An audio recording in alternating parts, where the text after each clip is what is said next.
Hey, everybody. We are Harlan and Naya, and welcome to episode 7 of our pop culture series, Riding the Wake.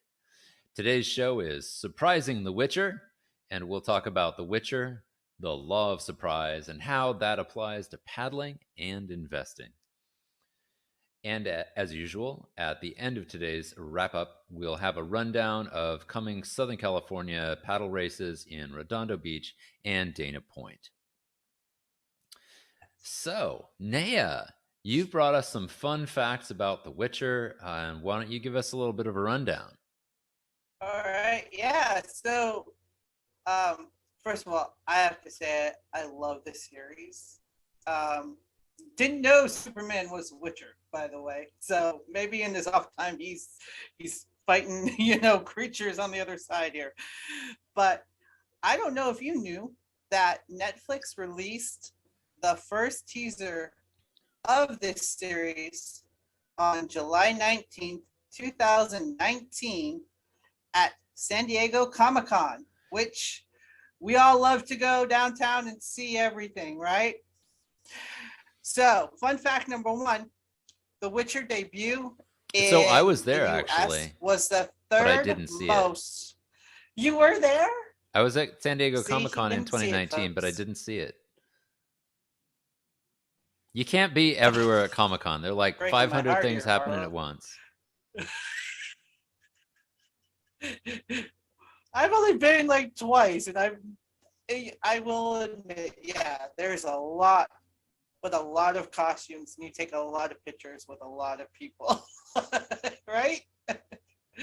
Or I do at least. So, The Witcher, when it debuted in the US, was the third most in demand original streaming series behind, you ready for this? Stranger Things and The Mandalorian. I was kind of shocked by that, Harlan. I was really shocked. Second thing is Well, this that this was back in 2019, or this is like to date? I believe this is uh back in 2019 probably. They That didn't makes give me sense. That makes sense. yeah. Yeah, because Mandalorian would have been the same year. Yeah. I was shocked though cuz all the hype about the Mandalorian, you know. Yeah. Yeah, yeah. Um Netflix most watched original series at the time, which is in 2019, with 541 million hours viewed in the first 28 days of its release. And then season two achieved 484 million hours watched. Yeah, and so this is now second only to Bridgerton and the uber popular Squid Games. Yes, I people sit down and watch Superman buffed. I love it. Yeah, right? And I love it. And so the third fun fact before we get into our today's show is that obviously this is based off a video game that I didn't know, and it's based off a book too. But the sales of Witcher 3 Wild Hunt that was released in December of 2019, their sales were 554% greater than those from December 2018. And this is attributed to this series, the show that Netflix based upon this video game. I think that's pretty cool as an investment deal, and as a fan of the game and the book, if you were before the series came out. Yeah, so so from an investing standpoint, like I'm an investor in Netflix. I don't actually remember what company produces Witcher. Oh, I probably should have looked that up beforehand. Like what gaming company produces Witcher? I think it might be. Well, it's not Activision. Is it EA? I don't know who publishes it. It might be the same company that does Red Dead Redemption, which is Take Two. Interactive. I'm blanking. Oh no. It's fine. Anyway, as you can tell, I probably don't invest in the company that actually makes The Witcher video game series, but I do invest in the company that does the television show, Netflix, right? So I love this idea of having properties that you can follow and that you can cheer on and that you can invest in. And maybe I'll talk about that a little bit later on. But basically, like this is one of the reasons why I think so many companies try to grab hold of a property, of an IP, an intellectual property, and just squeeze that thing for all it's worth. I love the idea that Netflix is getting into making their own games now, and that they're starting to actually acquire ownership of various properties. Recently, they bought Miller World, I believe, which Mm-hmm. is Mark Miller's company that publishes his works, so that they can actually own that the way that Disney owns all Lucasfilm properties, the way they own all Marvel properties. So Yeah. now, no matter who licenses these things, they're going to be able to make some money from it. So I think Netflix is starting to get into that business finally, because right now they're just not very good at consumer products. Like, as much as I love Stranger Things, I have one Stranger Things item that I can think of. I have a cool Lego set that they made, that I need to put together with when my daughter gets back from being at college, and so we'll be doing that when she's here for break, because we're like Nice. halfway through putting it together. Um, but there's just not a lot of stuff out there for Netflix. But for other things, they do a much better job. Like Star Wars has always done a great job. Um, anyway, Yes. Yep. let's talk about like just a general idea of what the show is for those of you who are unaware of it. Um, Witchers are super powered, mutated human beings. They are poor, orphaned children, always boys, and they are sort of taken in by the adult Witchers. And there's a whole history to why this is happening, but um, they were basically created to counter, to be a not an army. There aren't enough of them to be an army. To be kind of like Jedi kind of characters that would go out and kill monsters that had started to infringe upon this world that previously was dominated by more, I think, humans. They go into a little bit in season 2 of The Witcher, so I'm and I haven't ever read the books or played like Witcher 1 or Witcher 2, so I'm squeezing all this knowledge out of what I know of Witcher 3 that I've played some of and watching the show. So the world has that there are 3 different spheres, and these spheres have collided, and there are bridges between these spheres, and then monsters are coming through them. And so the humans are like, "Oh no, we're getting eaten. We're getting eaten.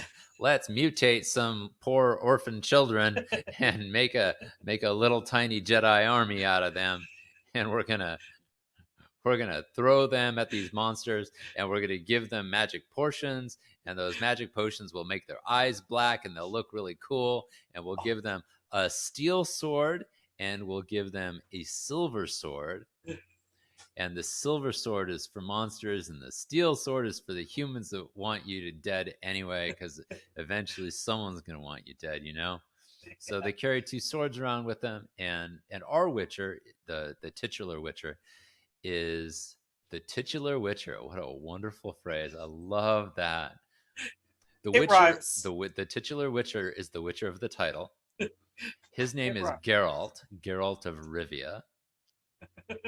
And so, and the song "Toss a Coin to Your Witcher" is about Geralt of Rivia. So, Yes. throw a penny to your Witcher if you would. Good So old. he has a horse. His horse is awesome. His horse is named Roach, and in the video game, his horse is spectacularly awesome. Like, you can call Roach from wherever you are, and you just look around and like, oh, there he is behind me. Awesome, cool. So the horse provides you with fast travel in the game, and when I saw that Roach was going to be in the show, I was like, oh, this is great. And not only was it great for me, but it was also great for oh, what's his name? The main character, the guy who plays the main character, Superman. Oh, Henry Cavill. Henry Cavill. Henry Cavill is a fantastic Uber nerd. He is a big fan of the games, and he is also, I believe, a fan of the books. And like he's into all the sort of trappings of science fiction and fantasy and stuff like this. I like every time I see him in an interview, he knows way more than I do about a lot of properties, and I'm like, dude, you rock. That's Anyway, why he got super. he was super psyched to have Roach. He was throwing himself on the ground, getting himself all dirty because the people who were like dressing him like weren't making him dirty enough for scenes, and so he'd get all dressed up and he'd just roll around in the mud. He's like, there, I'm good now. I love Henry Cavill for his work on this. He throws himself into the acting in a cool way, not in a creepy way where I'm like doing the thing, the acting thing, but we're not on set right now. He doesn't do that. No, he's just really cool and very passionate. I love that he's so passionate about it. So he has been surprised because, and I don't understand the. All right, this part of it, I'm like, okay.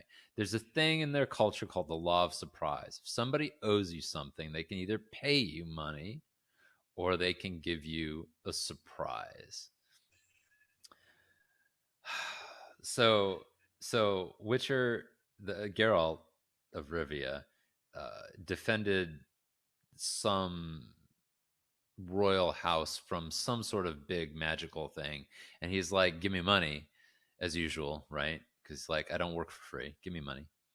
And they are like, no, we're gonna give you a surprise. And they basically ended up having to give away their unborn daughter to him. I don't know how this surprise works. I don't know how it was decided that the unborn daughter was going to be the surprise. I don't understand how, like, was that clear to you, Naya? Like, I was like, oh, what?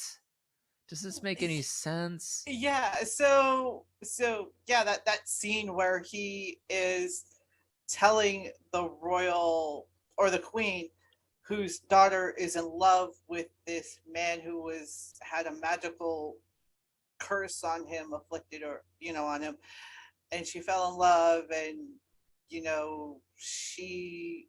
the daughter had some magical power, and then the guy turned human again, and so they were like, well, we owe you something. He's like, just give me the Give me a the little surprise. prize. And then she throws up, and then they find that she's with child, and it's just like, wait, is that his kid now, or did So without it was spoiling too weird. much for those of you who might want to watch this show because it's real popular, I don't want to get too much into it. Eventually, a connection forms between their child and the Witcher because of this whole law of surprise thing. So like he and she, he's basically her godfather. In a way, Yeah, yeah, he's in a basically way. become her godfather, and he needs to take responsibility for her at a certain point because there's a disaster, right? Yeah. And they have this sort of weird mystical connection, and the girl is very strongly magical. I won't say more than that. She's Yeah. very strongly magical. So, but not in a way that she can control. So, Yeah. and then that's basically like season one. They're sort of establishing this whole world. They're establishing how sort of uh, I don't know, very gruff the Witcher is, and they're singing songs. Jasker, the weird bard, comes in. He sings Toss a Coin to Your Witcher, which, by the way, has some really awesome covers online. If you want to hear the rock version of Oh yeah. Toss a Coin to Your Witcher, I recommend it. And then they go into season 2 after there's this big battle, and they sort of try to do this little bit of Game of Thronesy thing, I guess. Um, That was weird to me too. eh, And in yeah. and also in season two, they kind of bring out the fact that the Witchers can't have children.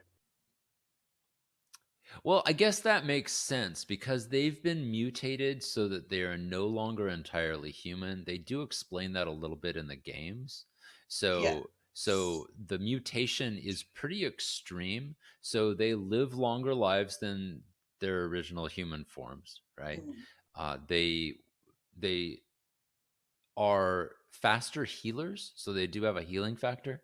It's not like Wolverine style healing factor, but like they can take a lot of a beating and they can ingest certain potions and heal much faster than a normal human being would taking those same potions.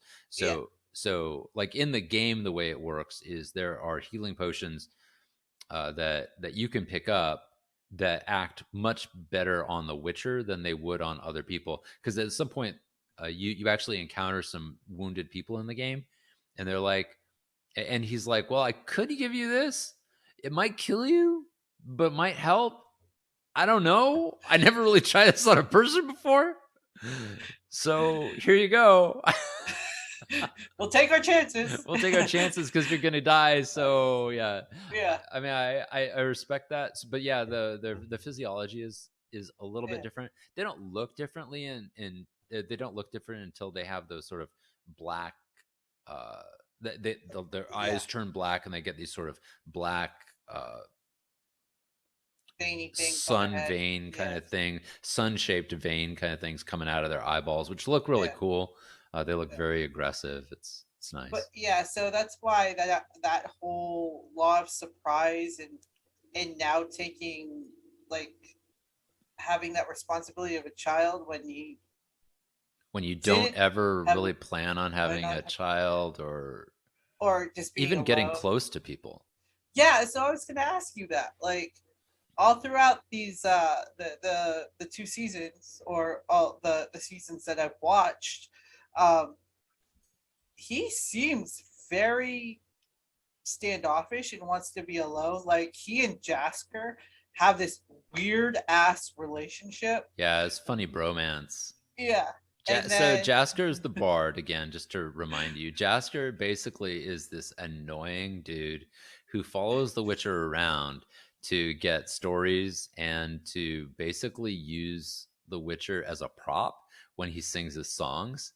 So like they'll go into a bar together or a pub or whatever these things are called, these restaurants where yeah, people hang out. And then he will sing for money, and then he'll sing the toss a coin to your Witcher song, and then go around and get collections. yeah. Um, and and having him there helps like with the flow of money, I suppose.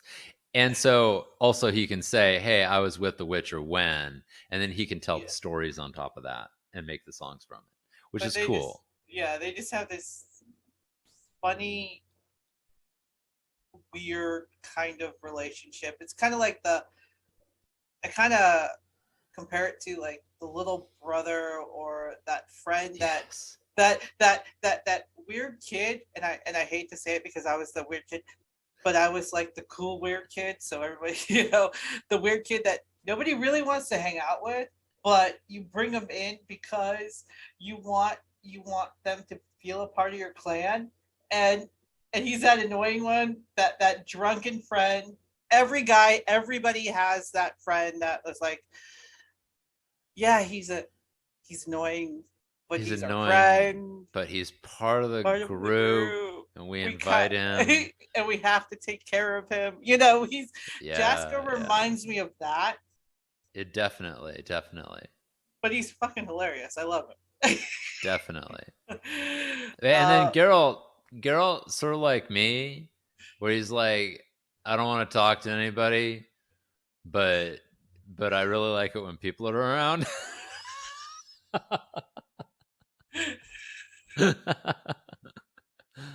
I'm just it's gonna like stand near you.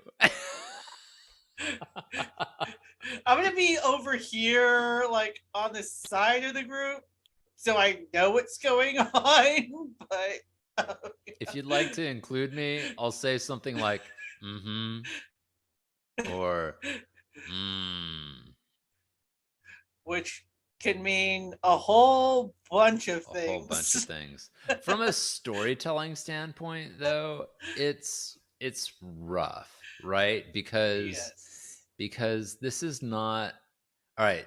There is a romance. So he and Yennefer, who is a mage, A mage. to use a Yes. she's a mage. They call her a witch, but they basically have this sort of group of mages. The word witch is sort of thrown around carelessly in the show. Mhm. They don't really define things very well, but I'll use the more sort of generic term mage. And she has some sort of magical ability that's very strong. Yennefer does. Mhm. And she and Geralt seem to like each other enough, but they're kind of on different factions. And the other mages really don't like the Witchers, and she kind of likes him, but uh, I don't know. They have this weird on again, off again kind of thing, but it's not a healthy relationship. That It's really, yeah. it's really a bad relationship, and it's not even that entertaining of a relationship because they're hardly ever together. It's just like, hey, I've heard of this person, Yennefer.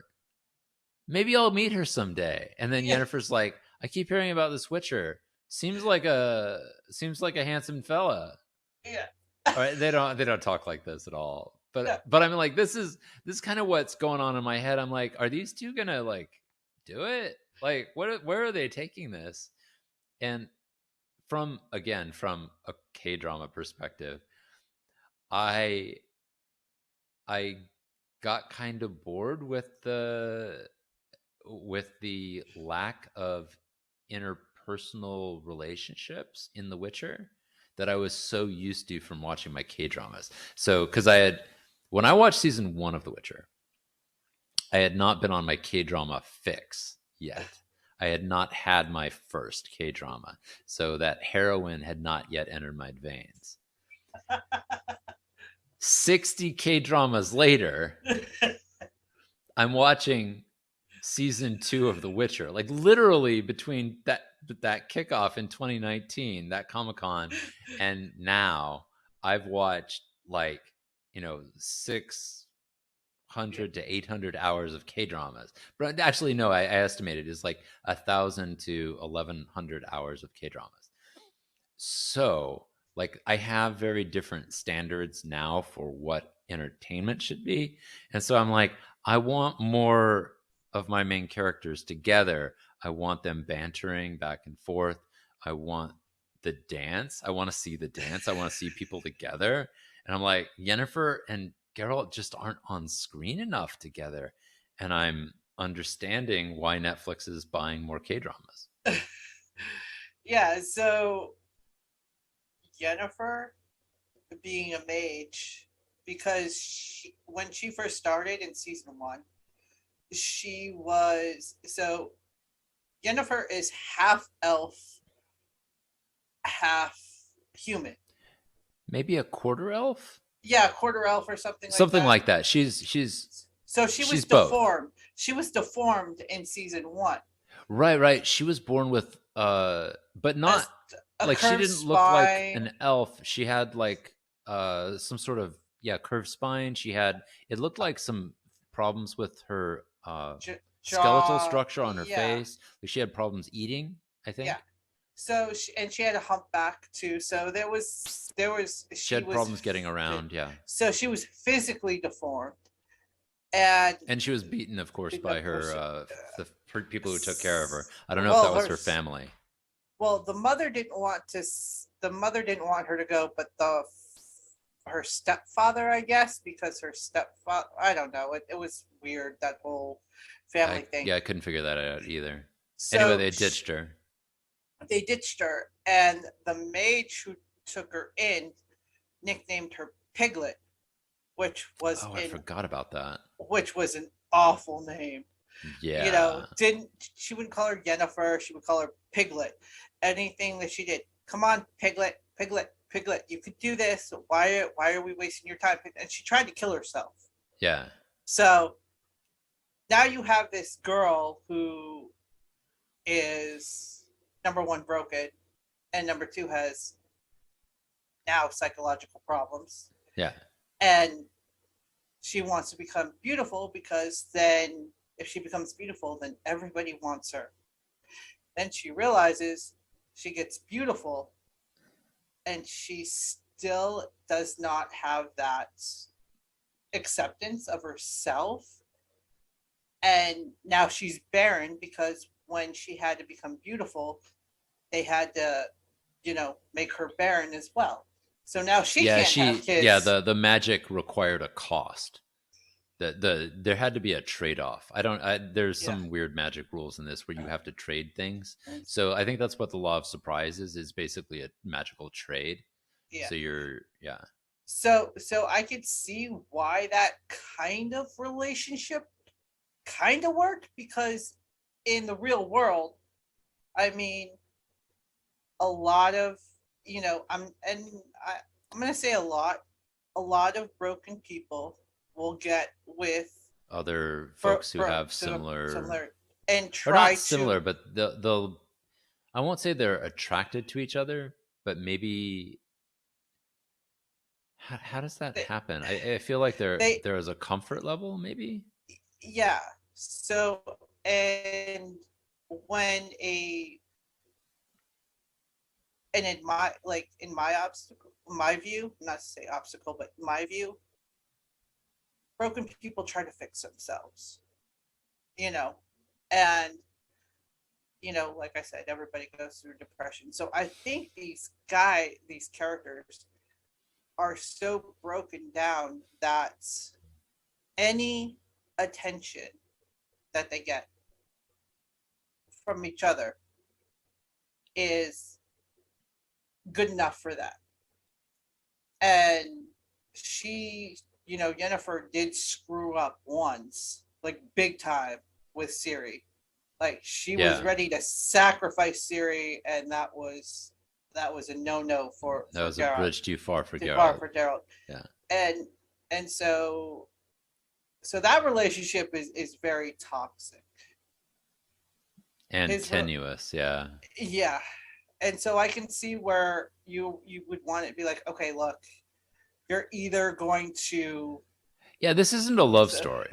Like, no. in no way is this a love story. I don't, like, I never got to the end of The Witcher 3, I haven't read the books. I do not think at any point Yennefer and Geralt are going to ride off into the sunset with Ciri as their, like, adopted daughter. That's not happening.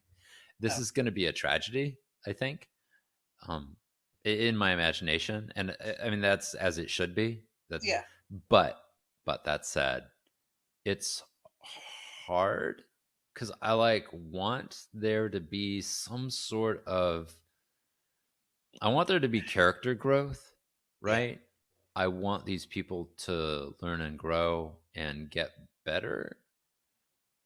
And but he did a little bit. He did a little bit. Because when he took Ciri to the Witcher's den, as I'm going to call their lair or whatnot, the den, the eyrie, with all the other Witchers, he kind of took on that father role. He definitely did. You have to. No, it's time for you to go to bed. You've had enough practice for this. Time to eat. Go. So he made that transition, and I would say with the other Witchers around, the contrast was pretty stark. Yeah, he had a better relationship with them, but he also did put them in line when they started screwing with Ciri too. Yeah, and even his own Witcher father figure, Mental. right? His Yeah. mentor, right? He who prior to this was the voice of reason, I guess I would say. Yes. The more solid of the two, the more able to deal with people, and I think it was cool during season 2 that Geralt was kind of able to take that role over and basically show, look, I'm an adult now. I have a kid. Basically, uh, I I'm trying to figure this out, and I'm gonna protect her. And y'all need to y'all need to adapt because Yes. this surprise was for all of us. Yes. But I think that is the So summary. I did like that. I did Yeah. like that part. I wanted more. The thing that I didn't like about season 1 was there wasn't enough Ciri and Geralt together. Ciri, I said Ciri, not Cindy, right? Ciri. Her Siri. name is Ciri. I wanted them to be together. I don't like it when Geralt's like wandering around alone. I do not like that at all. He has Roach. He talks to Roach. He doesn't talk to Roach enough. All right, all right, all right. Let's get into this. He does not talk to Roach enough. Like, I could do with a 5-minute scene of him just fucking talking to Roach. I seriously could. I'd be fine with that. Just him wandering around talking to his horse. I mean, Henry Cavill talking to his horse wandering around in a forest. I'd pay for that. Like, that's a YouTube click. Oh, that's definitely a TikTok, right? Well, they did the ABCs that I sent you, right? I Didn't did you see like that? that. Yeah, Didn't I you did love like the that? ABCs. That was pretty cool. That was But pretty yes, he, cool. he does talk to Roach. I think he talks to Roach just enough because I'm pretty sure if Roach could talk, he would be like, just shut the hell up. Like Geralt would be I don't know. He doesn't. Jasker would be He would would be be the horse's Jasker. like I think that way because like you look at Roach and you're like, yeah, dude, I'm sorry that you have to deal with this crabby, depressed, not knowing what kind of human attitude you're gonna get from one day to the next. And then Jasker comes in and he kind of relieves that, but it's not enough because he's trying to be so like friendly. It's annoying. So like Yeah, all yeah, that, yeah. But I loved Roach. Roach was awesome. And I wanted to give a shout out to one of the characters, and I don't know the actor's name. She was the woman who played the sort of head of that temple that they hung out in for an episode or two in season 2. Mhm. And I was just tickled by her interplay with Henry Cavill. Like I, Henry Cavill's great. Like I want to see him on screen with more people, like more quality people. I loved how fun she was. So she was supposed to be like this sort of uh, spiritual guide for Siri, I guess.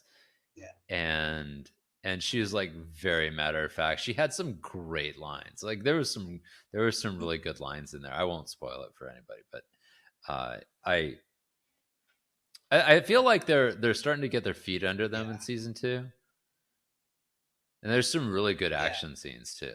Like there's some really good action scenes. There were some. Okay. I'm just remembering the action scenes in my head now.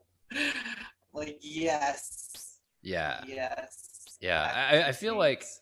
I feel like both the first one and the second one had some good action scenes, but I like there's some cool kinetics to them, and you kind of forget over time as you're watching because they do a lot of wandering around the forest, and like some episodes will go by and there won't be a big fight, or there might be a magic fight or something, but there's not like like throwdown with a Witcher, you Mhm. forget how strong the Witchers are, and they do a really good job. The stunt people are doing a really good job of making all those impacts feel, and the editing does a really good job of making those impacts feel heavy and hard, and like when someone gets like punched into something, right? They Mhm. they they get they get there faster and it hits harder. And I don't know, I just there's a good kinetic energy to what they do in the show. So like, good job, stunt team. Yeah. Well, I have to kind of give props to, the main character there, Henry there. Uh, Yeah, he's he was on um, a British TV show, Graham Norton, if you know that, who he is.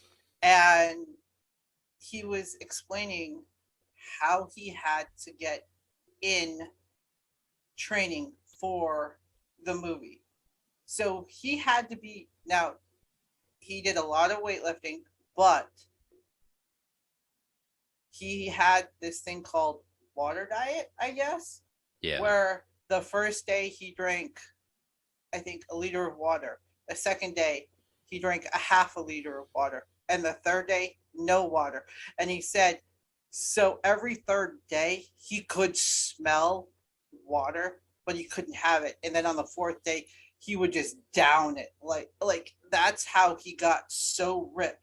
And that's why, you know, a lot of women and maybe some men, but me included here, love the fact that his shirt is always open and he always sees open. that muscle and they're like, oh, yes, yes, eye candy. Thank you. So I don't mean to be a downer. I don't mean to be a downer, but if anyone thinks that that is a healthy way to diet, please rethink that. It is absolutely not. I mean, I've heard of actors doing this, and it's one of those things with I which I think they're doing with some heavy duty like people on top of them watching them. Like, remember, Yes. Henry Cavill has people, right? He has people. He's not like doing this on his own. And I unfortunately believe I know someone who died of dehydration, Ooh. and I believe this is how it, like, a lot of times when young people die, it's I wasn't that close to them, so I don't know exactly why. This is what I heard, that dehydration was the cause. Obviously, I don't have any way to ask her now, like what the cause of that might have been. But my guess is that some people who are trying to diet, they try to do a liquid restriction diet, and it can be very, very effective, but it's extraordinarily dangerous. So Yes. please take care of yourselves out there and eat sensibly. Yeah. Eat sensibly. Yeah. Always get medical advice before you're going to do any diet. Um, and that, I mean, that just goes for life in general. I know that when I am working out and Well, pedaling 6 days a week and eating, I have a team of people that tell me, okay, this is what you need to do to achieve it. Only for I would also be recommend talking to a nutritionist and not a doctor. yes, A lot of yes. doctors get Well, very, sorry. very little training in Yes, nutrition, sorry. because when you go to medical school, it's about prescribing pills and cutting people open. It's not about actual general health. So Yeah, nutritionists know a lot more about this than a doctors. doctor Yeah, typically would, yeah. like an MD would.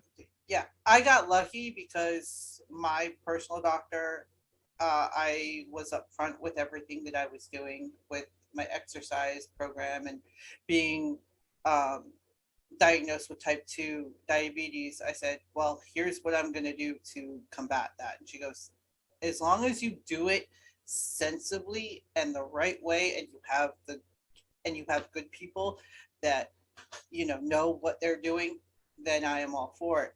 And I hired a nutritionist. I hired a personal trainer. and a personal mentor. And it was more of the mental aspect than the physical aspect. Yeah. But yeah, I mean, restricting your diet, make sure you know people who do it, but it's only for the short term, not for long term.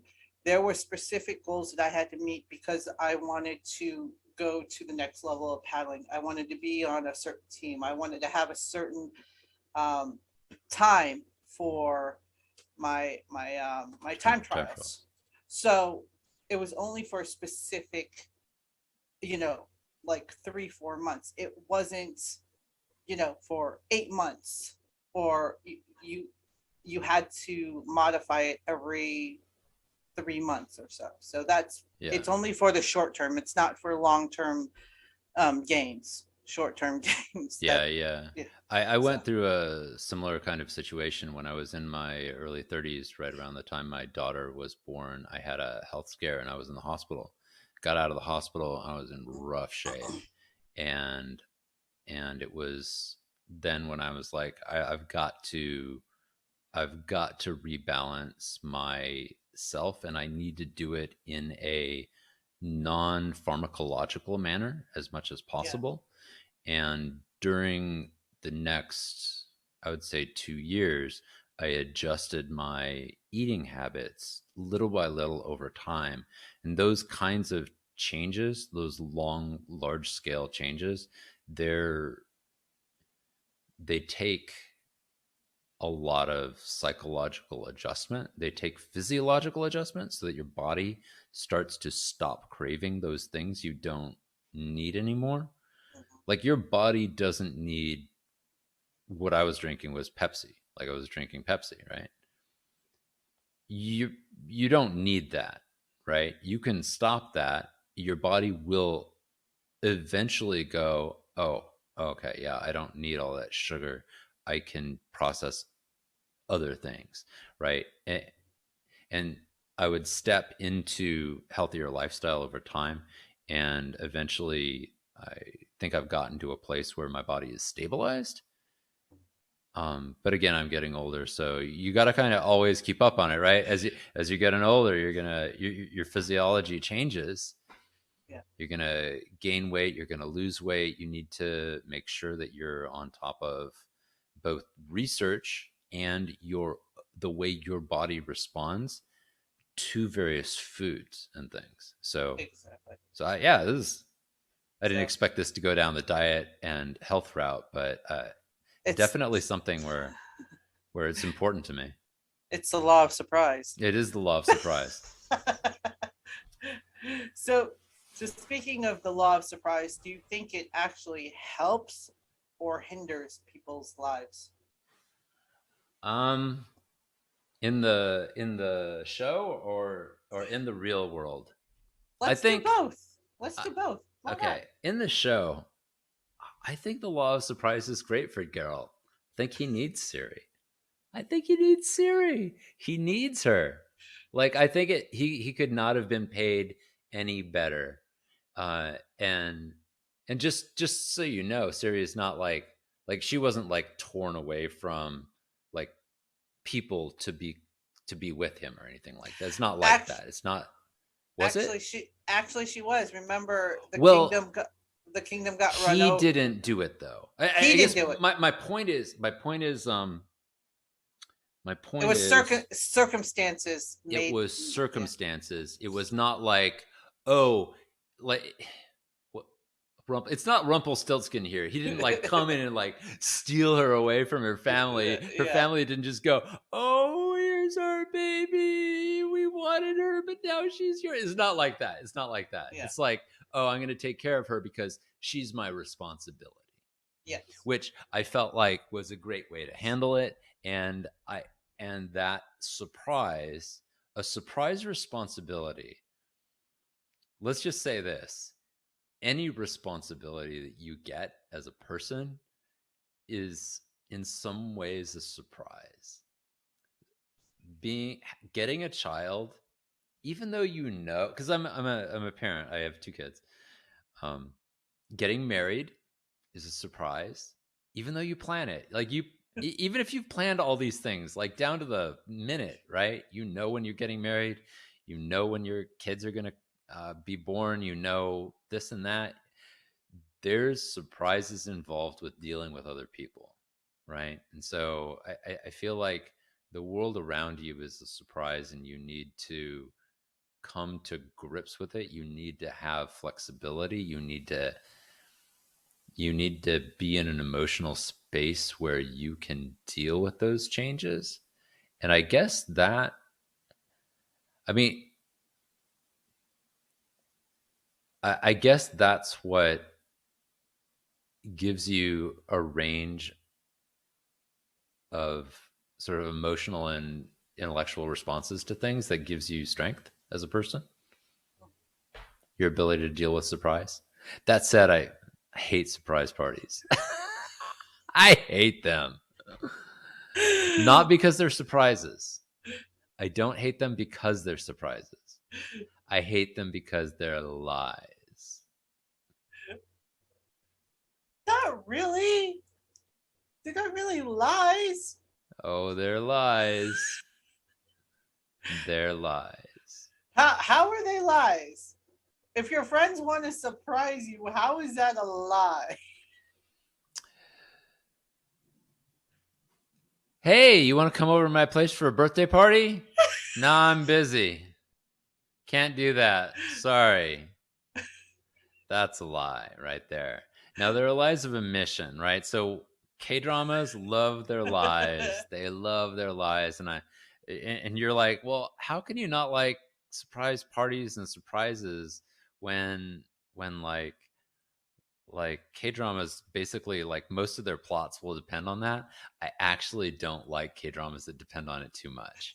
So every time I see too many of these lies, and I'm like, oh, you're gonna surprise her with this wonderful plan that you have. You're gonna earn the medal, and then you're gonna make a grand gesture, and you're gonna wait 5 months to tell her that you love her, and then she's gonna what do you think is going to happen at that point? I'm like, but I know there are people like this, and I get it, but it's kind of like the moral of a lot of these K dramas is don't fucking try to surprise people.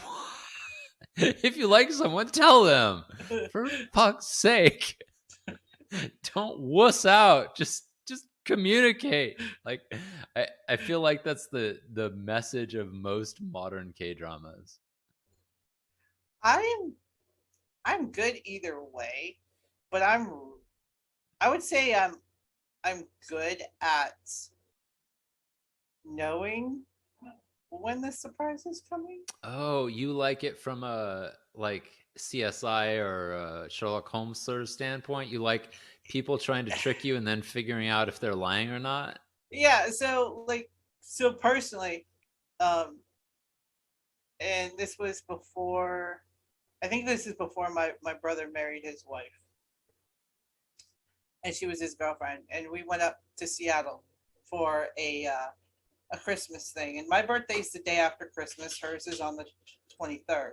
So we went out, celebrated hers, and then the 26th came, and we went to a restaurant.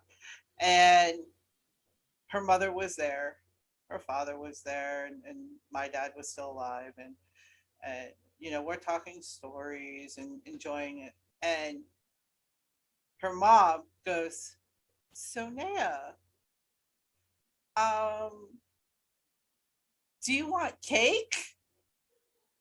And I go, "Not really." "No, Naya, you want cake, right?" And I look at Lofa's then girlfriend, Rachel, and say, "Are they gonna come and sing to me? Are they gonna sing happy birthday to me in this restaurant?" And she just kind of, I'm like, I'm like, I don't like it when people sing. First of all, I don't like it when people sing happy birthday to me. Really? It, But what about glider style? glider style I don't mind because they're just having fun, All and right. they know they're off key. Okay. But when people Let's talk about this. Go on.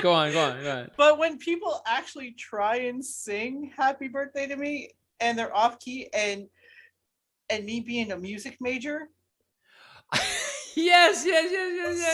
so I'm just like, oh, you're a little pitchy. Can you bring it down? Hang on one second, because this is now public domain. I'm gonna do this. This is what Happy Birthday sounds to me when I was at work. This is how people would always sing it. Happy birthday to you. Happy birthday to you. Happy birthday. And they're like looking around. What's his name? What's this girl's name? Happy birthday to you. And then they go. And then someone would bring in the cake that someone bought. And I'm like, you guys, I can't like control myself around cake. I can't control myself around all these things. I'm trying to change my diet. Like this is when I was working and I had that health scare, and I'm like trying to change my diet, and I'm trying not to eat stuff. And they're like buying cakes every like 2 weeks. And I'm like, dude, I really want that cake. I'm not supposed to eat it. And they're like, you should have some cake. And I'm like, and then they would give the cake cutter to the person whose birthday it was after singing this fucking funeral dirge to them. And it's like, here, dig your own grave. It's a grave of cake. Eat as much sugar as you possibly can. Don't worry, it'll trigger insulin, and you won't have to work here anymore because you'll be dead. Well, at least nobody forgets your birthday, okay? I have friends who forget my birthday, even when I tell them it's the day after Christmas. Oh, sorry. I have one person who, for the past, I would say, 5-6 years, and he knew when my birthday was. And he's known me for a while. Oh, and now you're calling out another friend of mine I know who has a December birthday. I'm like, I've been forgetting his birthday too. Oh, no. He always texts me on the 27th saying, sorry, I forgot your birthday. So you get to celebrate one more day? And I'm like, and my response is, well, I always remember when your birthday is. I always remember. I always text you on your specific day. This year, as clockwork, he forgot my birthday again. But he did make a point, because I did point it out to him, I think, last year or 2 years ago, that I thought his birthday was on the 17th of March. And it wasn't? It was the 18th. At least I'm early with the birthday, okay? I'm not late. Yeah, you're early. Hey, early's good. I'm not late. Good. But yeah, so the glider style birthday song, if you have not experienced it, it's glory. There's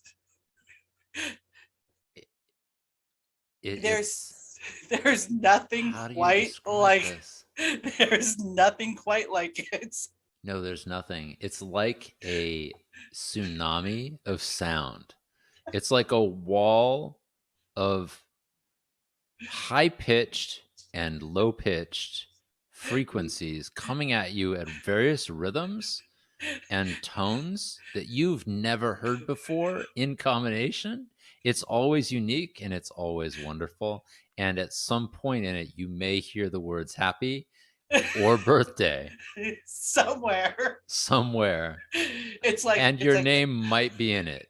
It's like, happy day, birth, what, to, No, we don't have enough people uh, to be able to. It's a cacophony. It's a it's, cacophony. It's not delivered at a specific tempo or speed. It's not organized. It's similar to a crowd roaring in celebration, but also happy birthday.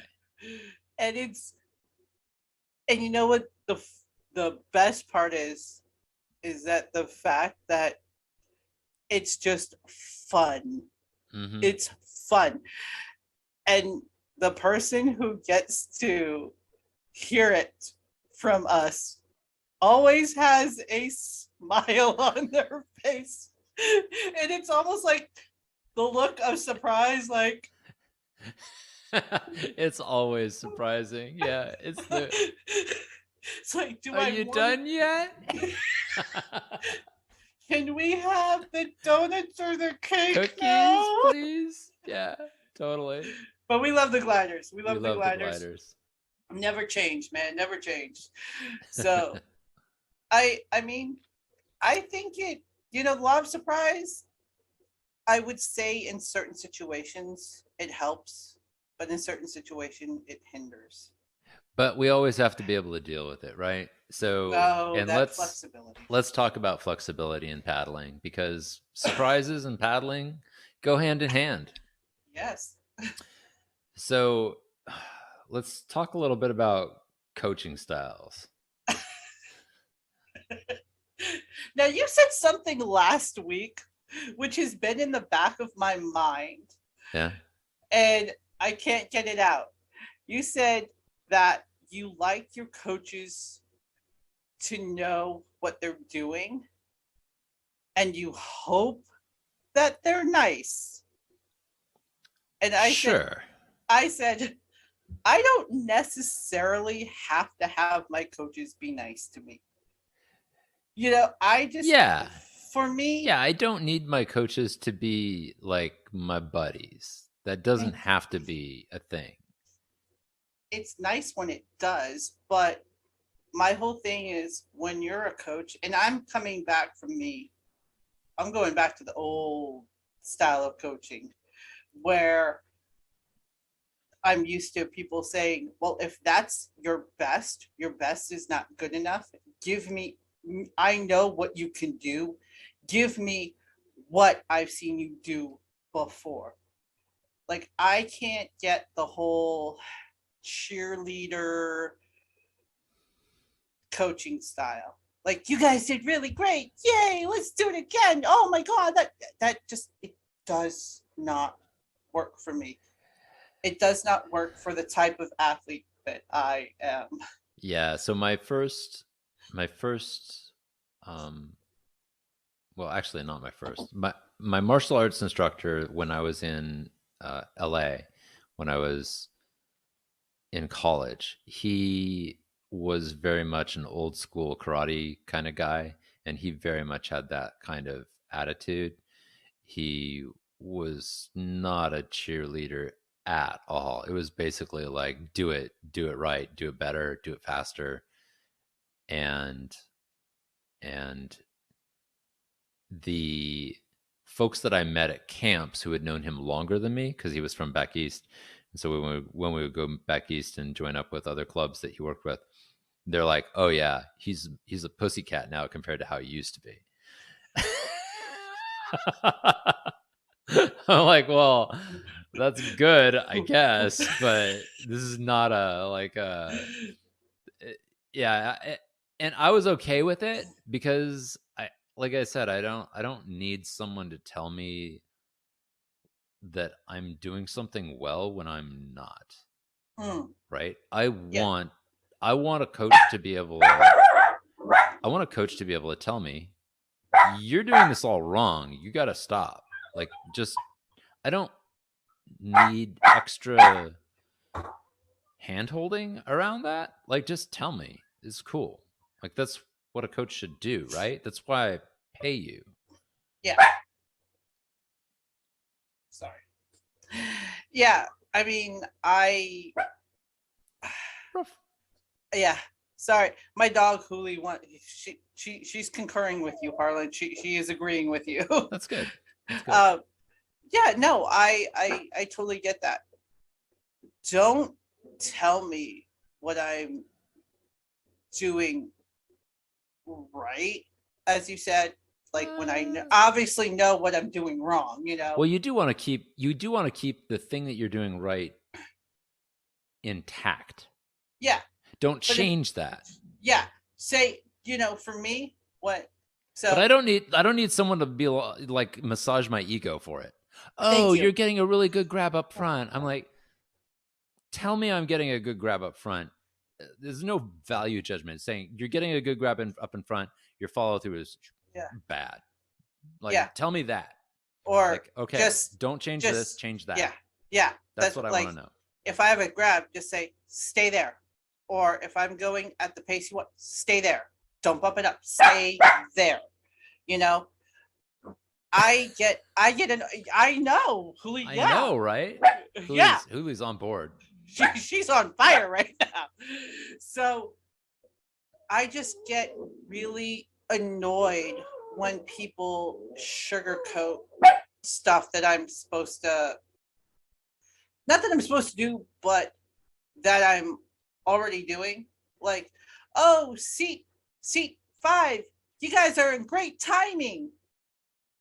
Yes, we know. As I should be. That's what I've been trying to do this whole time. Yes. Yeah. Or you've got a really good grab up there, or you're sitting up great. That's well and good if you're trying to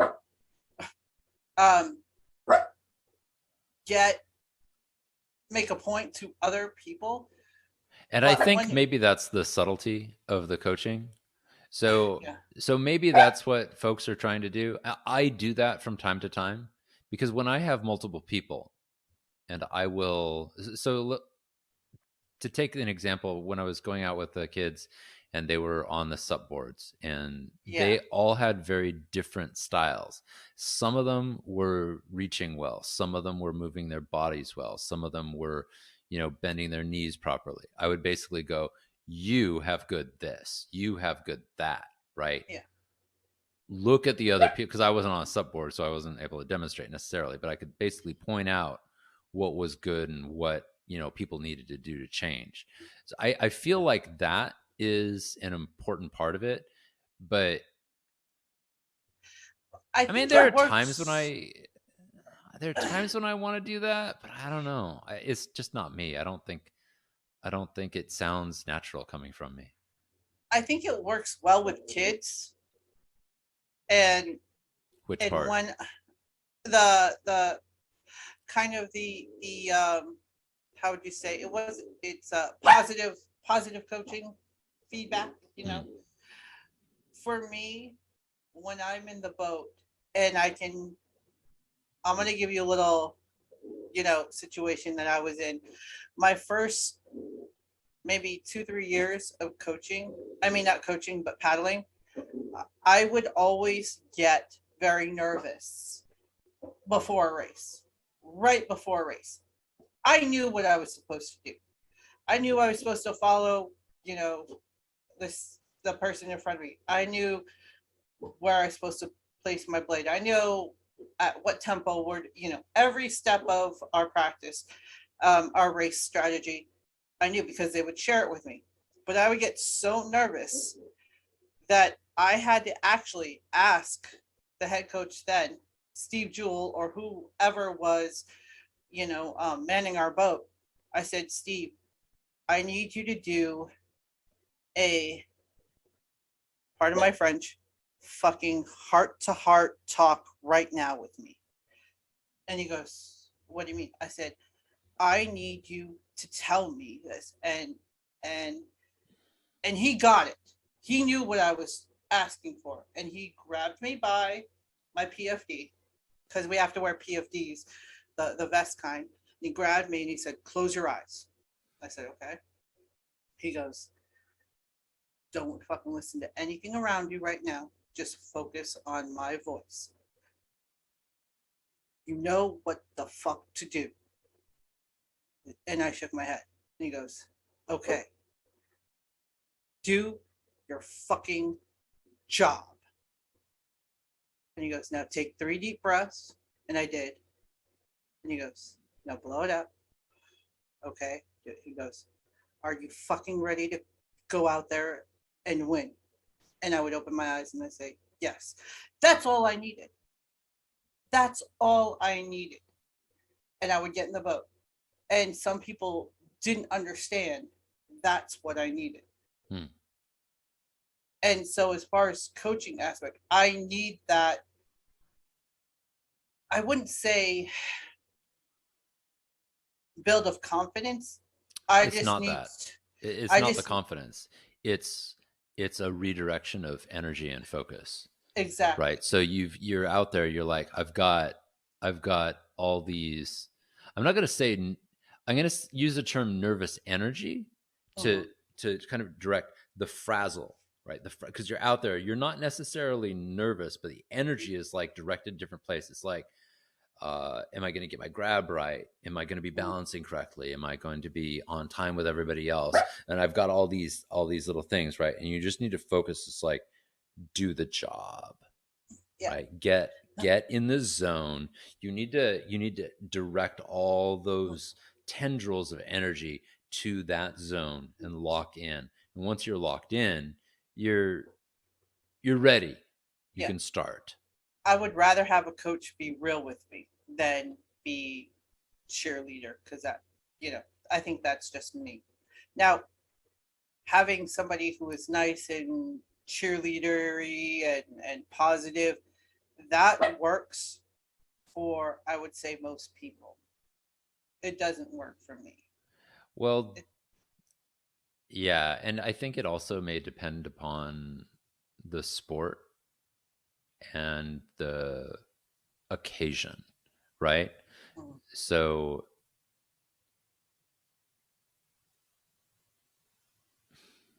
there's physiological responses that happen when you are in a race of different speeds.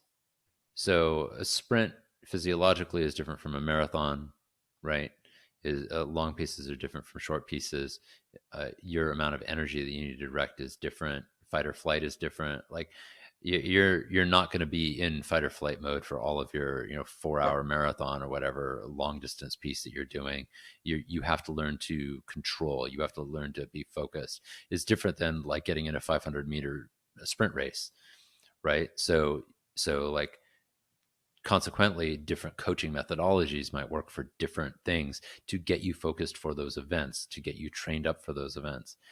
um, it just depends. I don't know. I have you seen it all, that uh, soccer one that everybody's talking about, the one with the coach who's all like nice to everybody? Wait, it's like on Apple TV. um no, I Maybe it's something haven't. we'll talk about later on, because it's Yeah. definitely it's all about coaching, and he's one of those coaches who uses positive reinforcement and supposedly gets good results. And I'm like, I guess you can, but it depends on how it's done, I suppose. I've I mean, not to I say don't know. that positive reinforcement coaches are are bad. You know, it's just a it's another way of saying the athlete who is under them has to be flexible, I guess. And it's really hard when you've been training all your life one way with that certain coaching style, then have to try and go to a have a different coach, I guess. I think maybe there's a fear that if you're receiving positive reinforcement, you're not actually getting proper constructive criticism, and like, or you're like lying to yourself, Yeah. right? You're like, oh, I'm good at this thing, because your coach is like, oh, that's pretty good. It's like, is it really? I don't know. I just like I said, when I was in martial arts, we had someone made this analogy at one point for a coaching.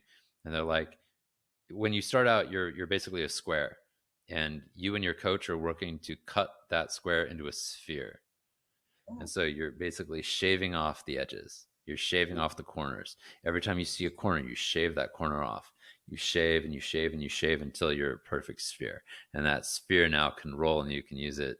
And it's the proper form. You're now the form that you can use for whatever you're doing, your paddling, your martial arts, your football, whatever. Right. And so you've got to, like, my worry would be a positive reinforcement coach is too busy thinking about, and maybe this is false worry. I don't know. Maybe this could, I don't know. Maybe it's all in our heads. Maybe it's all in our heads. I feel like a positive reinforcement coach is going, oh, look at the, like, look at that. You're so spherical on this side, and the other side of me is like this big solid block. Yeah. And I'm like, I need you to get a chainsaw out and grind some stuff down. Yeah. Okay, just Yeah. grind some stuff down. Yeah, totally. Yeah, I could see that. I do. Yeah, it's maybe, like you said, it's maybe psychological. Maybe because we think that inherently, like in ourselves, we know that we could push ourselves harder and stronger to be stronger and faster. But when somebody says, "Oh, that's great, yeah, that's right there," you're like, but well, it's good as long as you know what you did differently. I actually had this occasion recently. Okay. And the important part isn't to go, oh, yeah, that's great. The important part is to go, oh, that's great. What did you do?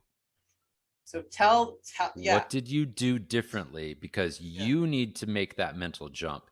And if a coach doesn't do that, if a coach doesn't make that clear to you, either by asking you to identify it or by telling you what you just did, if you can't identify it yourself, then you're not going to be able to repeat that thing unless you have like a couple hours to get out there and do that same thing over and over and over and over and over and over and over until you burn out your old bad habit. It's easier and it makes more sense for long-term training to know what you did differently, though, right? Because then you're like, well, all right, I can end my training right now. I can go back. I can work on this mentally. Like I can sit in the bathtub or in a chair, right? And I can be like, oh, okay, that's what I was doing wrong. I was leaning too far out. Like a distant, like when you're paddling, placing your paddle a like I was, this is the thing that I was doing. I was placing my paddle, I would say 3 to 4 inches too far away from my hull than I should have been. And so it was more, so I was, let me show you, where am I? There we go. So I was basically reaching out like this, and my top hand was getting out to probably about here. Yeah. And my bottom hand was a little further out. Like they're supposed to be stacked on top of each other. Yeah. And so what I was trying to do was I was trying to stack them, but I was ending up putting them further. It looks kind of funny in the camera, but further out away from the boat than they should have been. And so like I was like having problems getting my top hand in the right spot every time. My bottom hand wasn't hitting the right spot every time. And then I was kind of pulling like this with my head. So I was doing, I'm exaggerating, right? It was smaller than it didn't look as, like if you had seen me dead on from the front, you would have seen what I was doing. But oftentimes people from the sides, they wouldn't realize. So I was like doing this, coming back and making this rotation with my head and my upper body a little bit, instead of kind of coming out, placing it as close under my butt as possible and bringing it in. And after making that adjustment, I was like, what the hell did I just do? And so I had to keep doing it for a while and then doing it the old way. And then like think about really consciously, all right, what's the difference here? And the difference was literally 3 inches away from the hull. And like once I got it as close to the hull as I could without whacking my fingers every time, I was like, okay, that's the difference. And then drawing back. And I was like, but if my coach had just said, oh yeah, that's better, I would have lost it immediately. I had to analyze it. I had to have that because now I can take that and I can save it in my memory banks. And like it's raining today, unfortunately, so we can't go out. I was going to go out today and work on it Oh, more, but I'll be able to go out and work on that Thursday on the water again. And it's not something you can train on the erg. no, It's not. the the erg is just there for me. It's for conditioning purposes only. Yeah, it's conditioning only. You It's don't learn proper balance. You don't learn how the water responds. You can't no, glide on it. it's a false sense of security. It's just Yeah, there it's a false sense of for progress. yeah. So I could go fast on the erg. Sure. I You can just go. haul on that puppy. And you don't care. Technique goes out the window. You don't care. Mm-hmm. But when you really seriously break it down and try to do it on the erg, replicate that sense of being on the water, it's not the same. Your sit up may be the same. You're squeezing your peaches, which are Your glutes. your booty. Mm-hmm. You're sitting up, you're getting out, you're drawing your sword, you're getting out your hand. That could be all well and good, but it's stable. It's in one position. It does not move. And it doesn't replicate, which is going to transition into our next part, conditions. It doesn't replicate conditions or the differences in your race crews or watercraft that you might be using. Yeah, all these things, these variables, these surprises that you hit when you're out on the water. Like, what is your way of dealing with changes in conditions when you're on a boat with other people, Naya? You're asking a Capricorn who likes to be stubborn and doesn't like changes? Yeah. What do you do?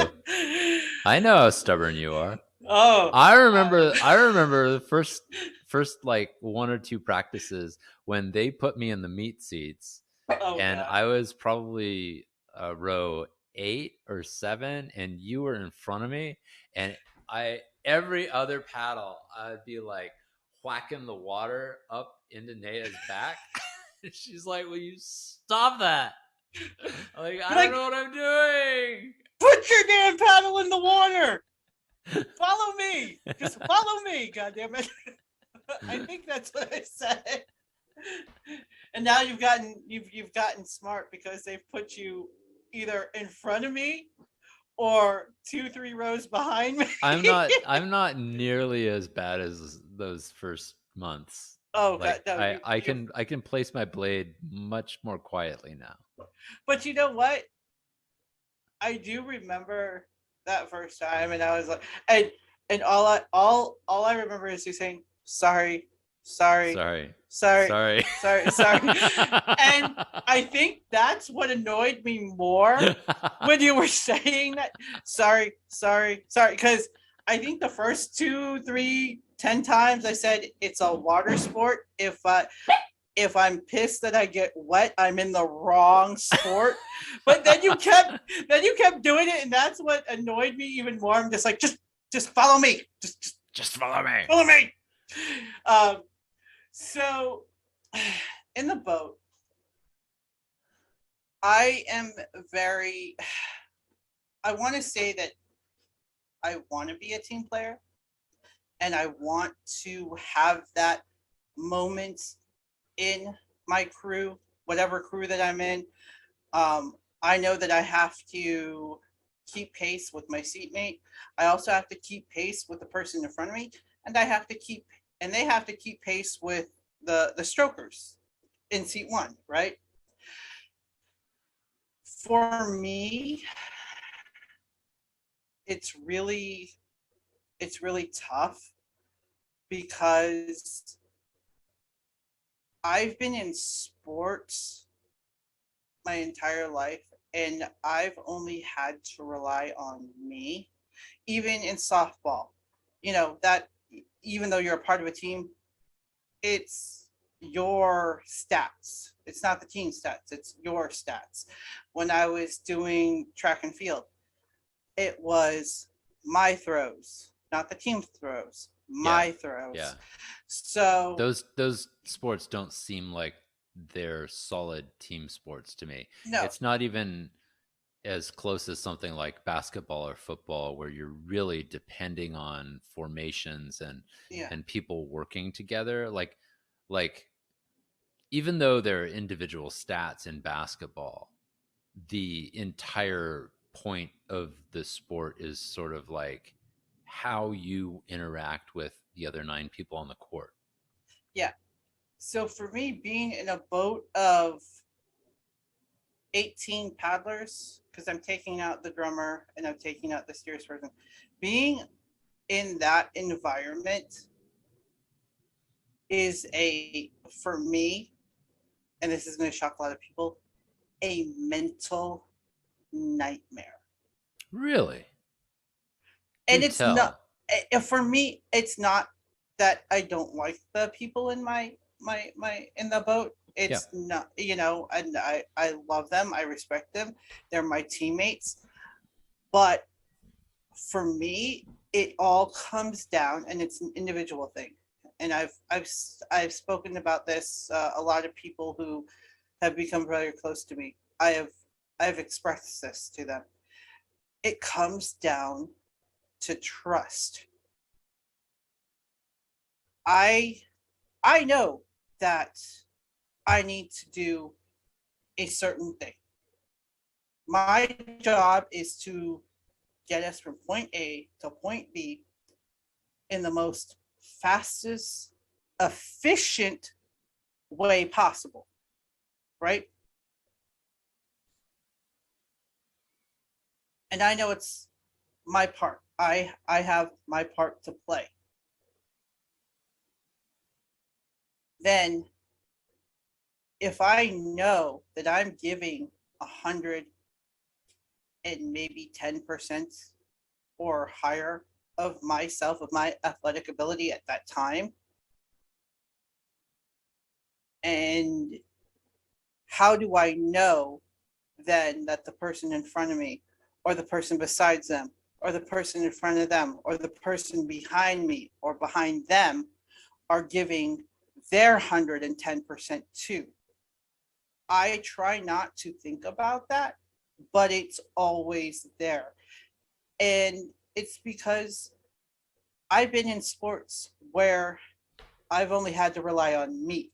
I didn't have to rely on somebody else. And that's the key. I've been working on this for a very long time, trusting people in the boat and trusting people in general, but I trust the process that I'm going through. I don't necessarily have, and even after almost 7, 8 years, there are some people in that boat that I still don't trust. They're my friends, but I still don't trust. And funny enough, when I go into a six man, even though I don't know them that well, like I don't hang out with them a lot, I trust them more, I guess, because I know what they're capable of. I know that they've had one mans, they've been out on one mans. I've seen them. I see them in the gym. I see them working out with me. So I think that whole thing of, if I know you're working out in the gym, if I know that you're doing, your best to what you need to be a better paddler and a better person and be a asset to the crew that I'm on, then I think I have a far better way and a far easier way of trusting you. Does that make sense? Yeah, yeah, that makes sense. So for you, the trust is is based on a sort of like almost social proof Yeah. where I mean, I assume that you're not I assume that by this you're not worried necessarily about skill level. It's more about, or I guess it is skill, but it's not necessarily about speed. I don't know. I mean, I would hope that somebody has the skill level. Like, I am all for new people coming in and and helping them and getting them on board. Yeah.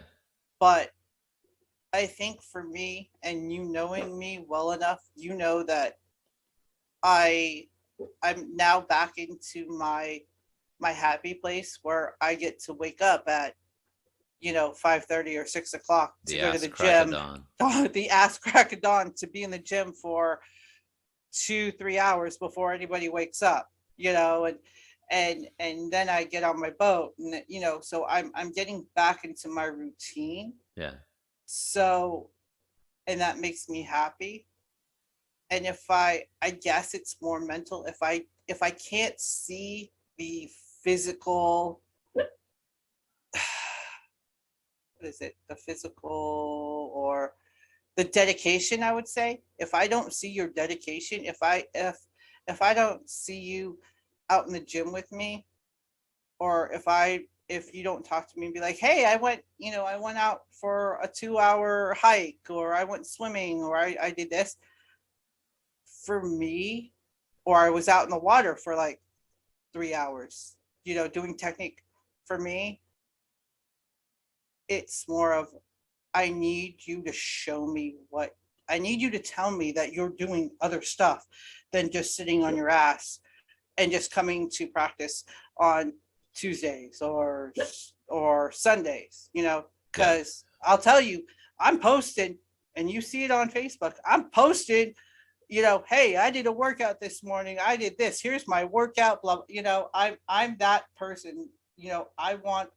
It's not so much validation. I just want people to be like, hey, she's working her ass off. I need to work my ass off. You know, Something like that. What about you, Harlan? What about you? Well, for me, I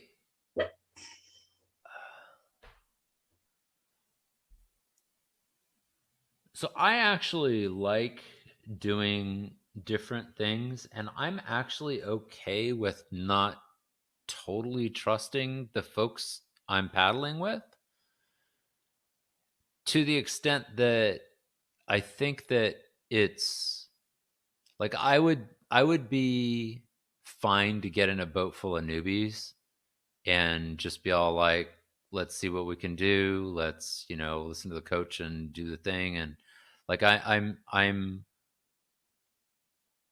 good with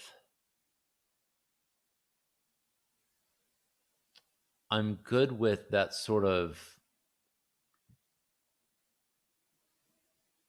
All right, here's why I think the reason why I'm good with that is because when I get out on the water, I'm not looking for an experience of excellence.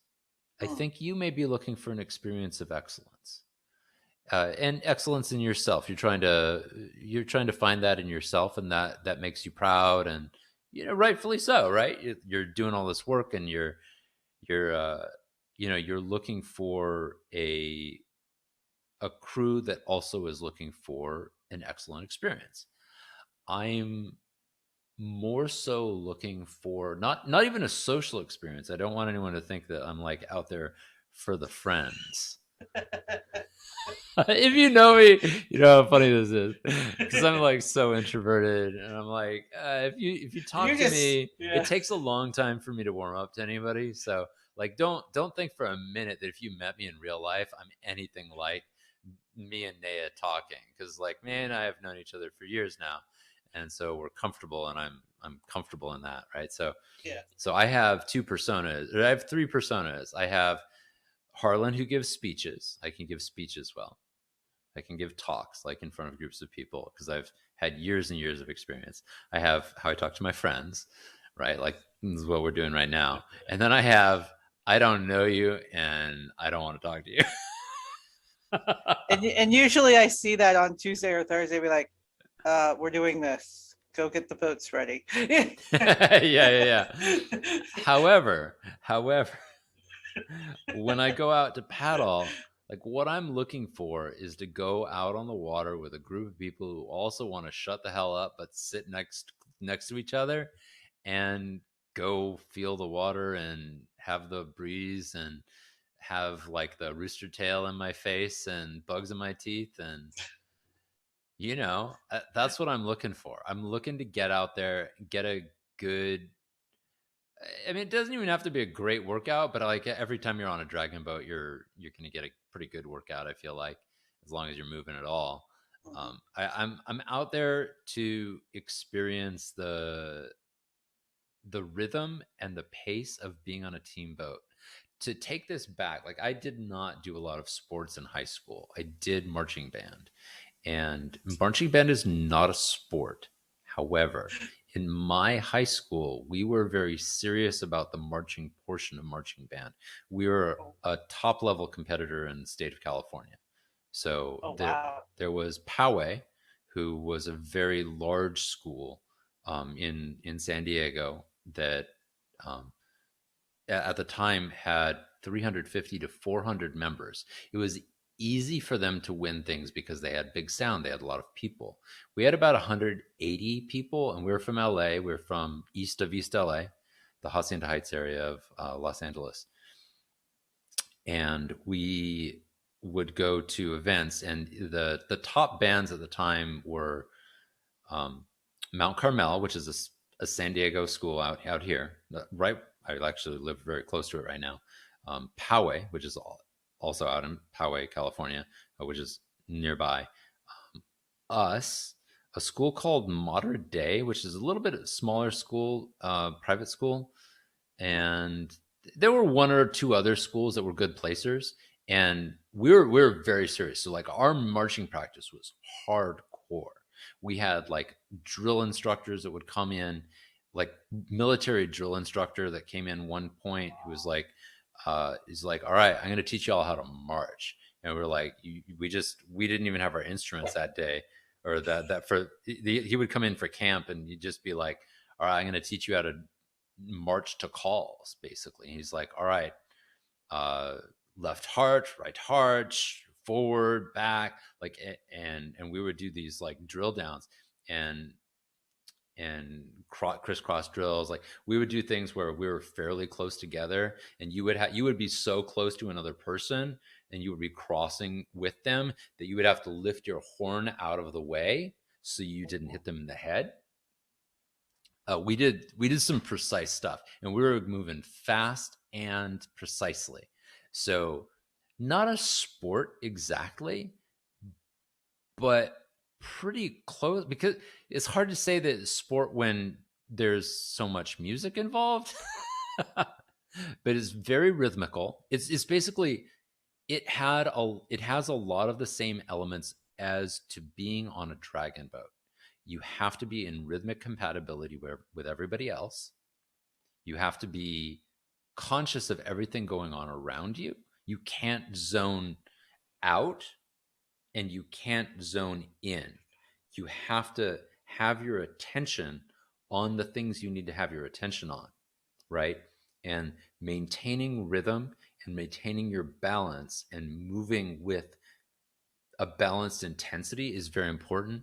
So Dragon Boat is kind of like that, but with more water and less music.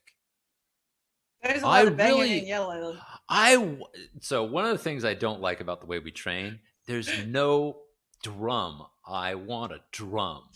We only get drums on race day, I folks. know. I know. We only get drums on race day. But here's the thing. So I totally understand you. And funny enough, one of our teammates, Sylvia, she was in marching band. I don't know. I think she was color Color guard guard? or something like that, or even in the band. But she went to El Centro, okay, and apparently El Centro for its time, um, and still today, I guess, we're doing college formation stuff Hmm. like you said with the drill instructor, um, their band director, whose name was Jimmy Cannon. Funny enough, I got to be mentored by his son, Derek Cannon, who teaches and is at the head over at Grossmont College Music Department. I got to study under him for jazz theory. Oh, And cool. so I know what you're saying with the jazz, with the formations and marching band. And funny enough, yeah, you have to be in time in the boat. And like you say, no zoning out. You have to zone in from the get-go. And I think that's one of my pet peeves is people just zoning out, Hmm. just going through the motions in the boat too. I think that adds to the I can't trust you, Yeah. thing. Yeah, it's very much like a trust It's fall. just It's the same. It's the yeah, same on a boat as it would be doing a crisscross formation kind of drill, or just hitting your marks. There's yeah. So that's good. anyway. Yeah, so I feel like I feel like maybe neither one of us is that good at dealing with these surprises. No, I would say that we are Maybe not not with Cruise. we're Maybe not we're with Cruise. we're not invested in surprises with Cruise. But I do like surprises with conditions. Yes, As long as conditions they're are. not like too rough. But I do like surprises with conditions. I mean, yeah. I Like mean, you well, gotta bend. You gotta bend. yeah. I mean, you know that you're going to be in a body of water. What type of body of water you're going to be in? Nobody knows, Nobody knows. and that's the great thing. It has a They're like, personality and it's mercurial and and it's it just like, well, what about the weather? Well, it's either going to be nice and hot, nice and breezy, cloudy, or it's going to rain. or it's gonna be Yeah. cold and Oh, windy and yeah. or it's gonna be hot and windy, which is Yeah. like Which then is weird. which And is that happens weird. and that happens in Tempe and in Long Beach sometimes. Yeah. That's the Uh, desert thing. Yeah. it's like so weird. I'm like, this is not supposed to happen. Yeah, and I haven't experienced it yet, and maybe that's just because I don't go out on those days. Because I don't go out to the ocean as much as I really want to, but there are days when there are offshore breezes here in Southern California. Like I don't want to be fighting the a hot desert wind as I'm coming back into shore. That doesn't sound fun, but Oh my! I mean, you Then gotta like you gotta react, right? You want you to go wouldn't have, home. yeah, you wouldn't have loved the paddle that I did on Tuesday. That time trial for San Diego Outrigger. It was 54 degrees out, but it was blue skies, and I mean the water was cold. But when we got out on the water and we did that 6 mile and a half drive, no conditions whatsoever. Just flat water, no wind, no nothing. And You're and lucky you had a paddle. I'm like, If you were in a sailboat, you'd just be like, "Oh wow, uh, this is but sad." even being in the OC1, it sucked. I'm just like, dude, I'm like, I see a little wake and I'm just like, oh yeah, and then it dies right in front of me. I'm like, I don't even get to ride like a wake just to have. It was miserable, and yet it was only 54 degrees out, and I was sweating like it was 100. Yeah, because you're trying to pull your butt through that stale, hard water.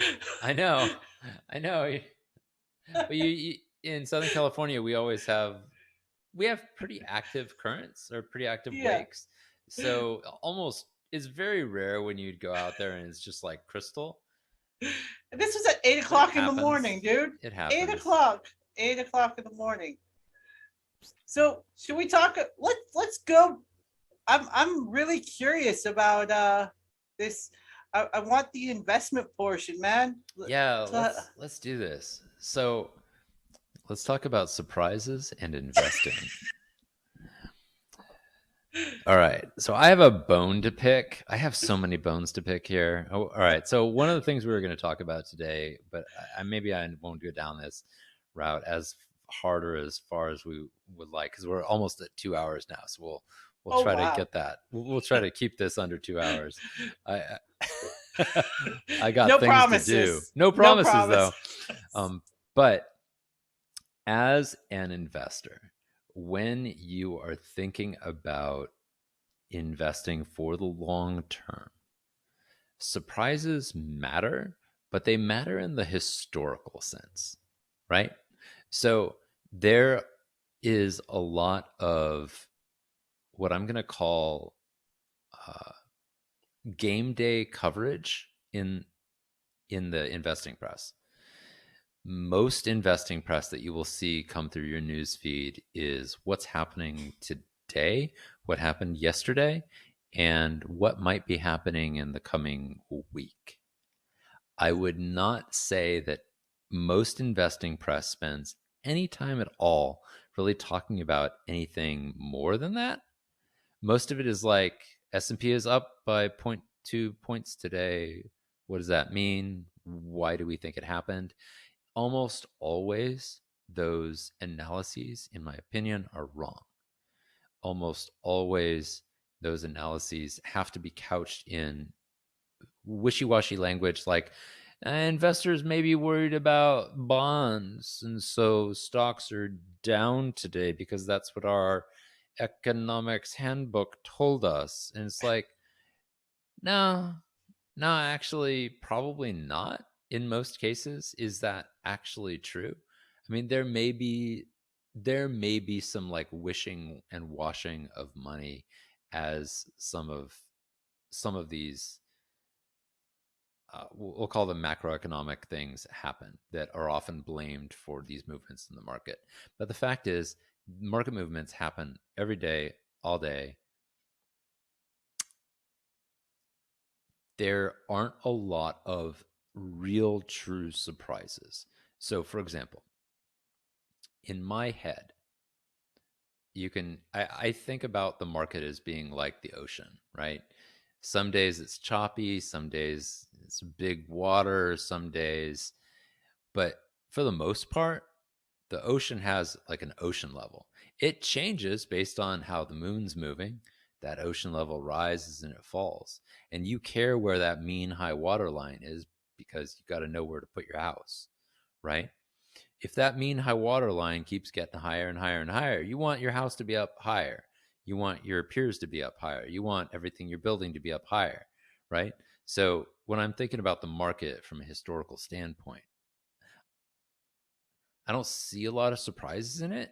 I see things that are new and amazing happening. Like imagine if you kind of go back to 2003 and you're like and you go to the Apple's press event for that day and you're like, "Okay, they came out with this new thing called the iPhone. It's hooked up to one cellular network and it hardly does." And she's holding up her phone. Yeah, I've got my iPhone here. I'm an Apple investor, by the way. And you go into like I when the iPhone 1 came out, you know what I did? I was super skeptical. I was like, yeah, that looks horrible. Like the plan at the time was very expensive. Like I couldn't first of all, I couldn't afford it, right? And I was like, do I really need that? And I'm like, is anybody building for this? I'll wait. I didn't get an iPhone until the iPhone 3, one of the versions of the iPhone 3, when they finally got because they gave you all you could eat at that point. You could get an I think it was an AT&T package where you could get all you can eat data. And I'm like, all right, if you're going to give me all you can eat data and I don't have to like worry like, am I going 1 megabyte over my package plan? Maybe now I'll do it. And so if you thought that first surprise of the Apple iPhone coming out,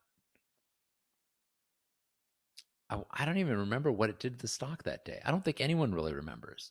The surprise isn't like that, but and yet that was probably the most momentous thing in the last 2 decades, probably in the last 5 decades, that happened to communications technology.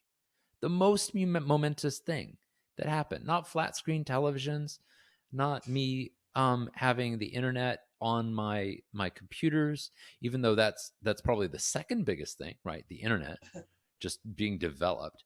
But the internet on a device you can hold in your hand and walk around with, that was world changing, world shaking. You know who paid attention to that? Hardly anybody. I mean, there's some people bought apples at the time. So that's a surprise, right? It's something historically that happened that we were like, we didn't anticipate. We didn't know this was going to happen. We didn't know it was going to change the world. It does, though, right? The surprise that happened that day, I'll bet you it was something like Apple comes out with some crazy new thing. Is it going to do well or not?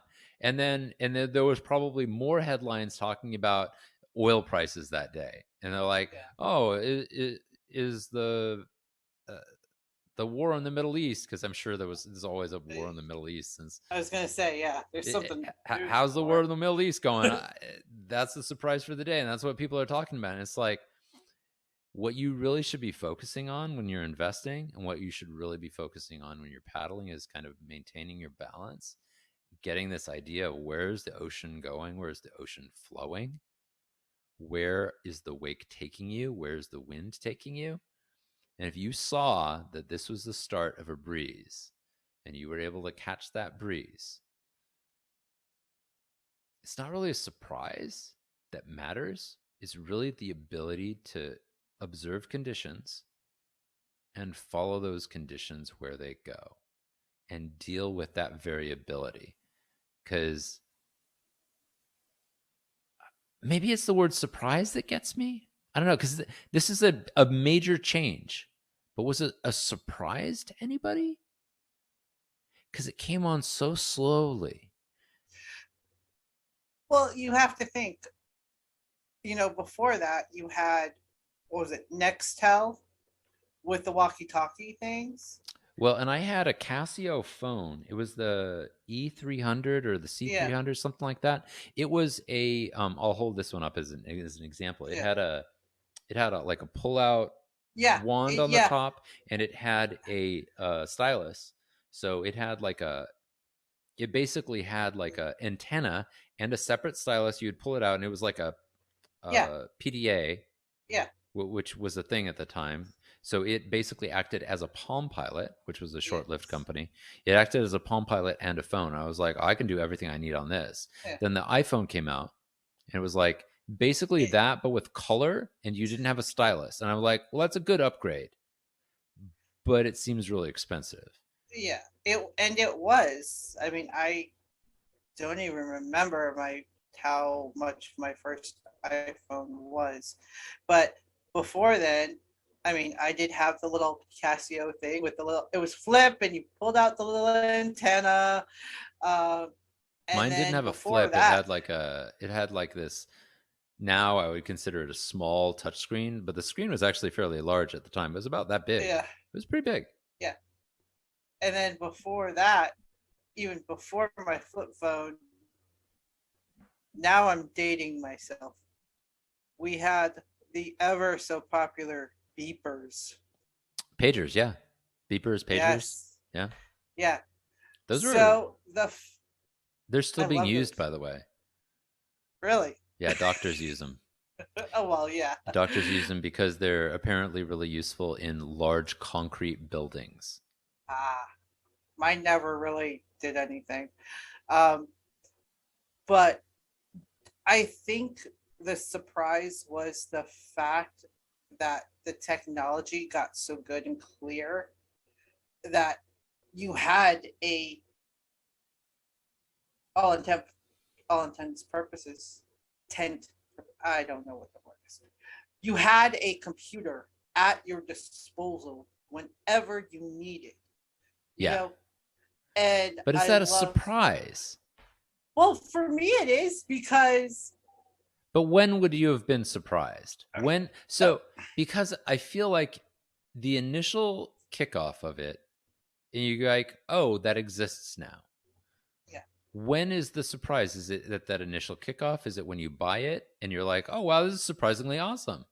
Like, when I is that surprise? Because you could have invested, frankly, in Apple any time between, you know, yeah, I would say 2000 and like 2010, and you would still make a ton on your Apple investment between then and now. I think I think the surprise is the fact that it has become such a staple in people's lives. Like, if you forget your keys, you go You can back to forget your your keys. keys. Yeah, Yeah, but it's but possible to forget your keys. You know what you never yeah, forget? your Your phone. phone. I And know. and I know. I God, know. That's God, you know, oh my God, if you forget your phone before you leave the house or after you get to your destination, what's the one thing you do? You freak out. you Where's my phone? freak Where's my out. phone? I freak because you're so attached to your phone. So I think This that's is the the third half of surprise. all of our brains. I think that is a surprise in itself where people need it. They don't Okay. necessarily need it, but I think the how much it has played a major part in our world, as our development as people, as a society, as connection to each other, because people don't talk to each other, I don't think, as much as they did before they got the phone. You would talk to That's people true. one on one, That's true. You talk to but people a now, lot more. and it's a text or it's Because a you were call. calling people all the time to talk about everything. My Yeah. mom used to be on the phone so extremely much, and then when I was in high school, I was like, "Mom, can we get a second line? Can we get a second line? Can we get a second line?" Like, admittedly, now all my kids have their own lines because they have all their own phones, but they're not talking on them. No, They're not they're talking. text. They're They're probably texting. texting. But see, when I think of surprises, I think of like, oh, are we going to go to war in Ukraine? Is there going to be a war in Europe? Is there going to be another group of Canadian truckers who've decided that they're going to blockade the streets? Like, those things to me are surprises. Those are things where I'm like, yeah, this could happen, but surprise, it happens today. Like, it's sort of like, But are you really surprised? Like, are you is anything a surprised? surprise anymore? Like, are you surprised by Putin? Are you surprised by I'm I'm not surprised by Putin's behavior. I'm surprised maybe by the actual event happening. Like, because all right, it shouldn't be surprising that he's trying to go into Ukraine because he already annexed part of Ukraine. yeah, So that's not a surprise. The surprise would be a shooting war in Europe. The surprise yeah. isn't, are there a bunch of crazy people who want to protest against vaccine requirements? That's not the surprise because we know that a lot of people are protesting. Initially, it was surprising to me that so many people were against the vaccinations. That was pretty surprising initially. But now that I've had, a year and a half to digest it, and I realize how many people hate vaccines because it is in their identity. And I understand now why they do. And I don't know if even they would acknowledge this, but is the reason why they do it is because it is part of their cultural identity to do so. They are the people who protest vaccines. They are the people who are sort of followers of the queue. They are the the people who are against government control for the things that they don't want government control for. Um, the, there's like I kind of know what that person is, so that doesn't surprise me. What surprises me is the fact that they band together and block major roads between Canada and the United States with seemingly the deliberate purpose to undermine manufacturing at a time when we're having a hard time manufacturing anything. Like that seems like a bunch of people trying to shoot us in the foot after we're already bleeding from our leg. That surprised me.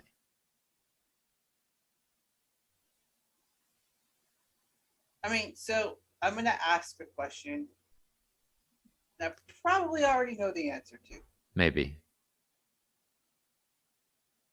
So, and I'm just gonna point out something here.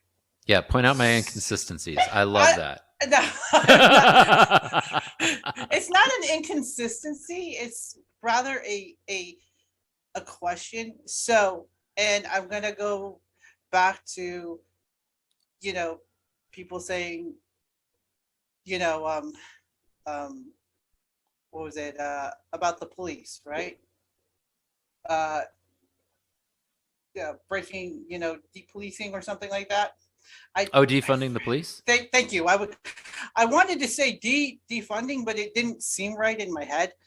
So when you had those protesters who shut down the highway, are you for that or against that? Because it's kind of like the same thing. They're stopping the flow of life for people who were coming and going for a certain purpose. Yeah, I'm glad you're asking that question because it's very much the same thing, right? So the activity is essentially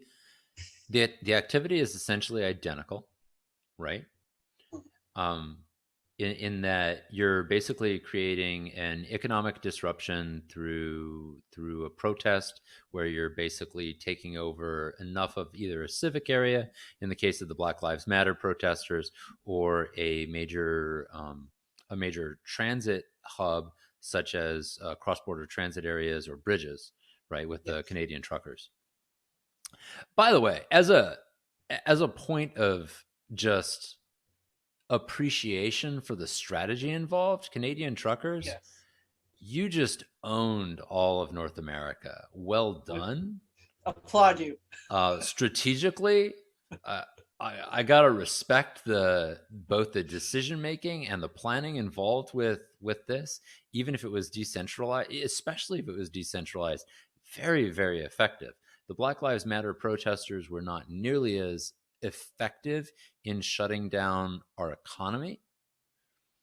They were far more effective, I think, at highlighting their point, though. So let me go into why I feel like they were better at public relations than the Canadian truckers are. So and again, I'm talking pure strategy here. Like if I was organizing something, this is like the considerations I would take into place if I was like the person in the brain booth on this.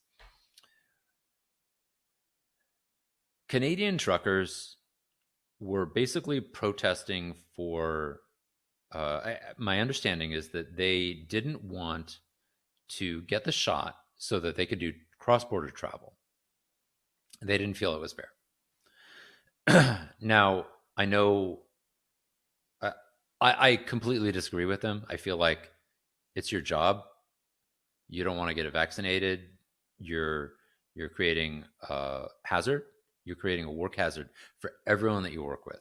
Because of the way vaccines work, the more people who get vaccinated, the more people who can be made safe.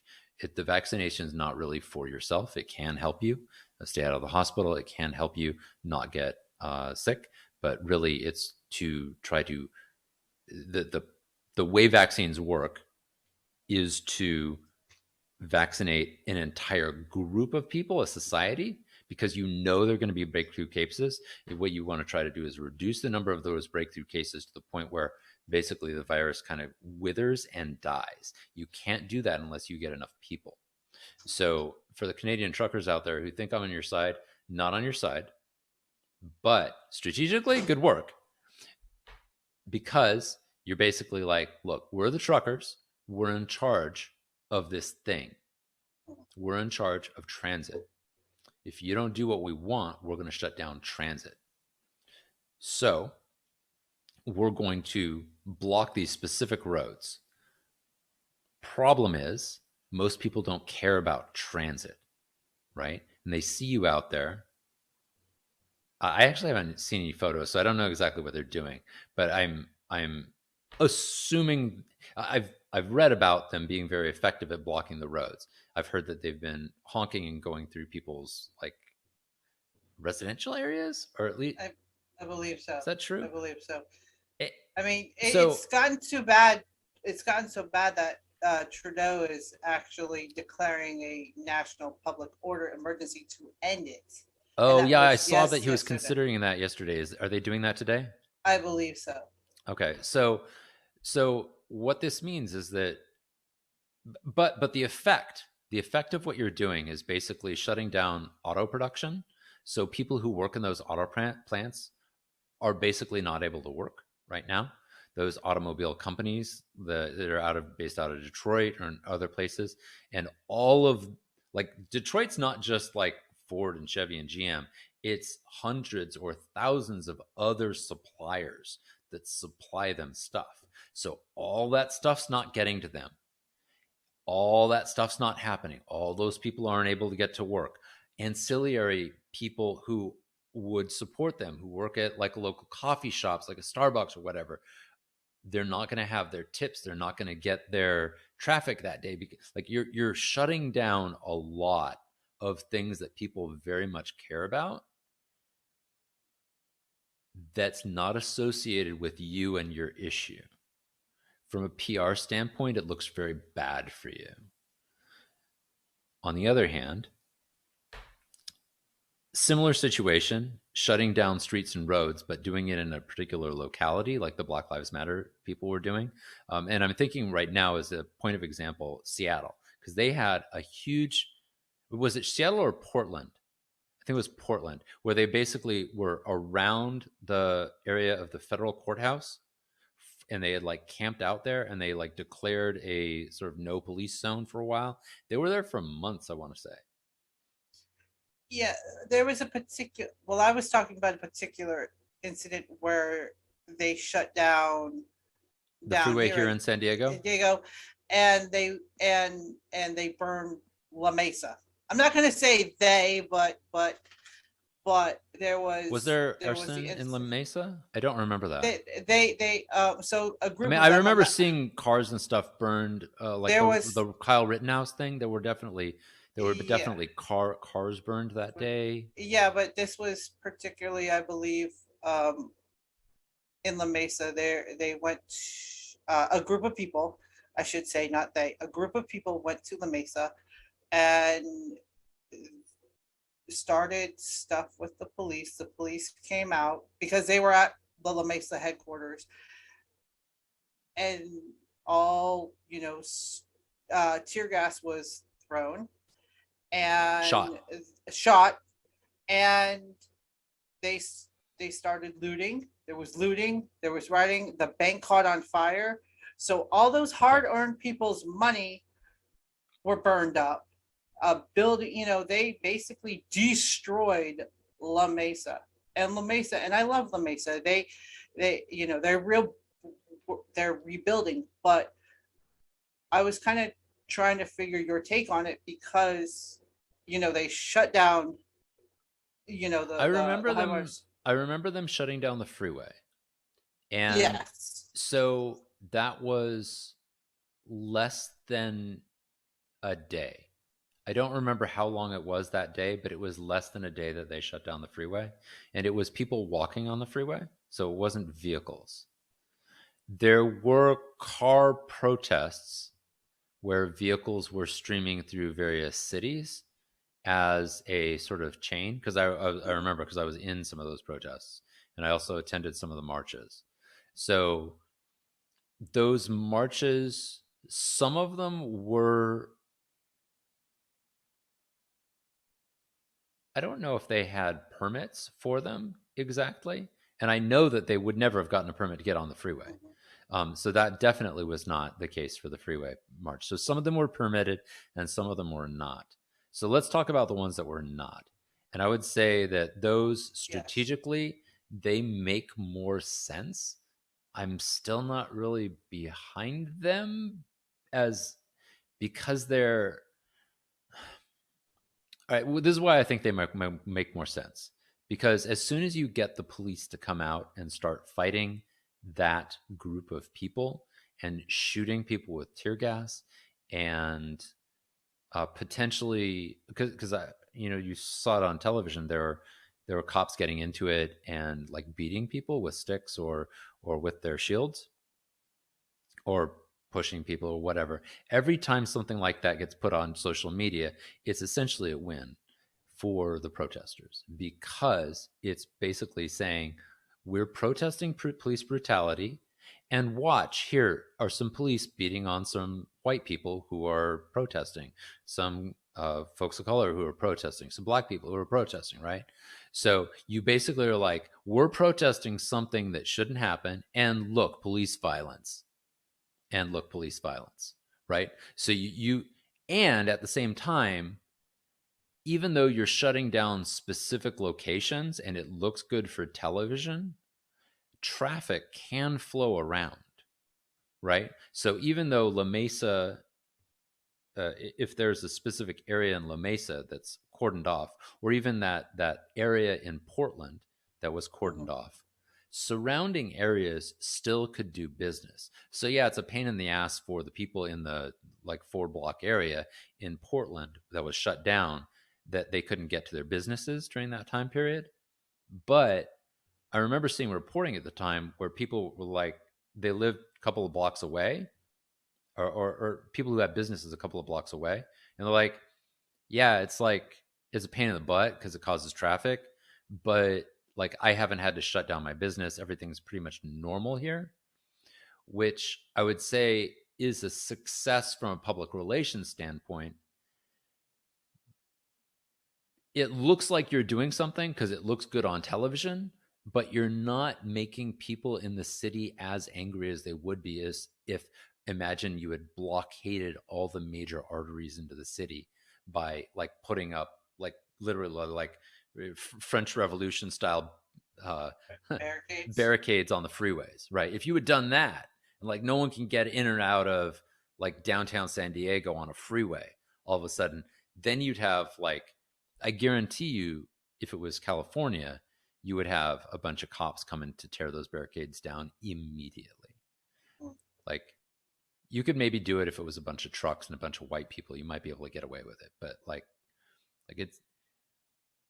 it's a different situation with a bunch of Canadian truckers. So more sympathetic, yes, to the Black Lives Matter movement myself personally, and to the defund police movement in general, just because of my politics.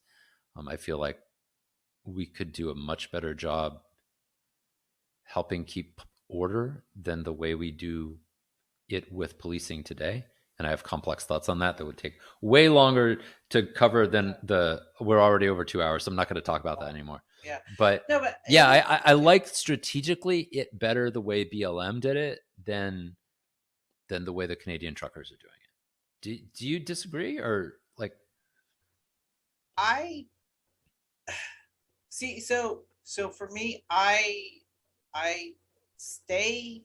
I try to stay away from sensitive topics like this, just because number one, I'm a minority, and everybody that I know who is Caucasian, when a situation of this magnitude arises with racial tension and stuff like that, they always ask me, What's your take on "What? this? What was that?" I'm like,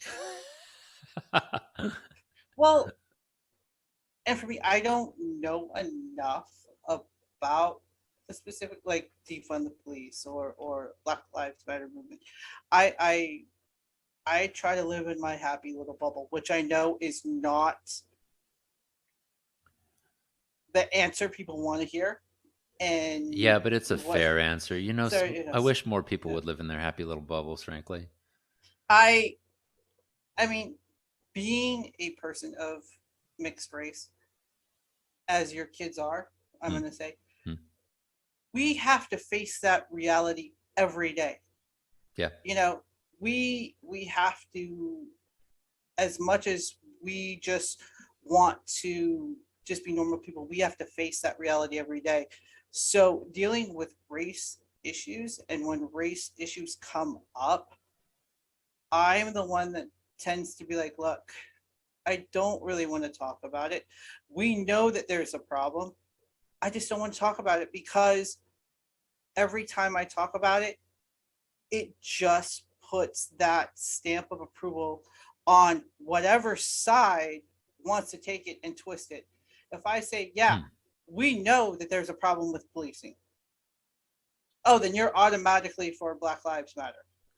Yeah, yeah, Right. yeah. That's Yeah. yeah, And I'll be like, no, I'm not.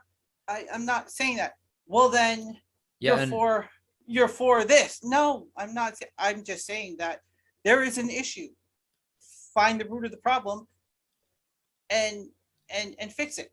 You know. yeah. So, like, for me, a member of my family that I'm close to is a police officer in California, right? And Mm-hmm. I think he got bent out of shape, and his family also got bent out of shape because I went to a defund the police rally and I had a defund the police thing up. Um, and there is a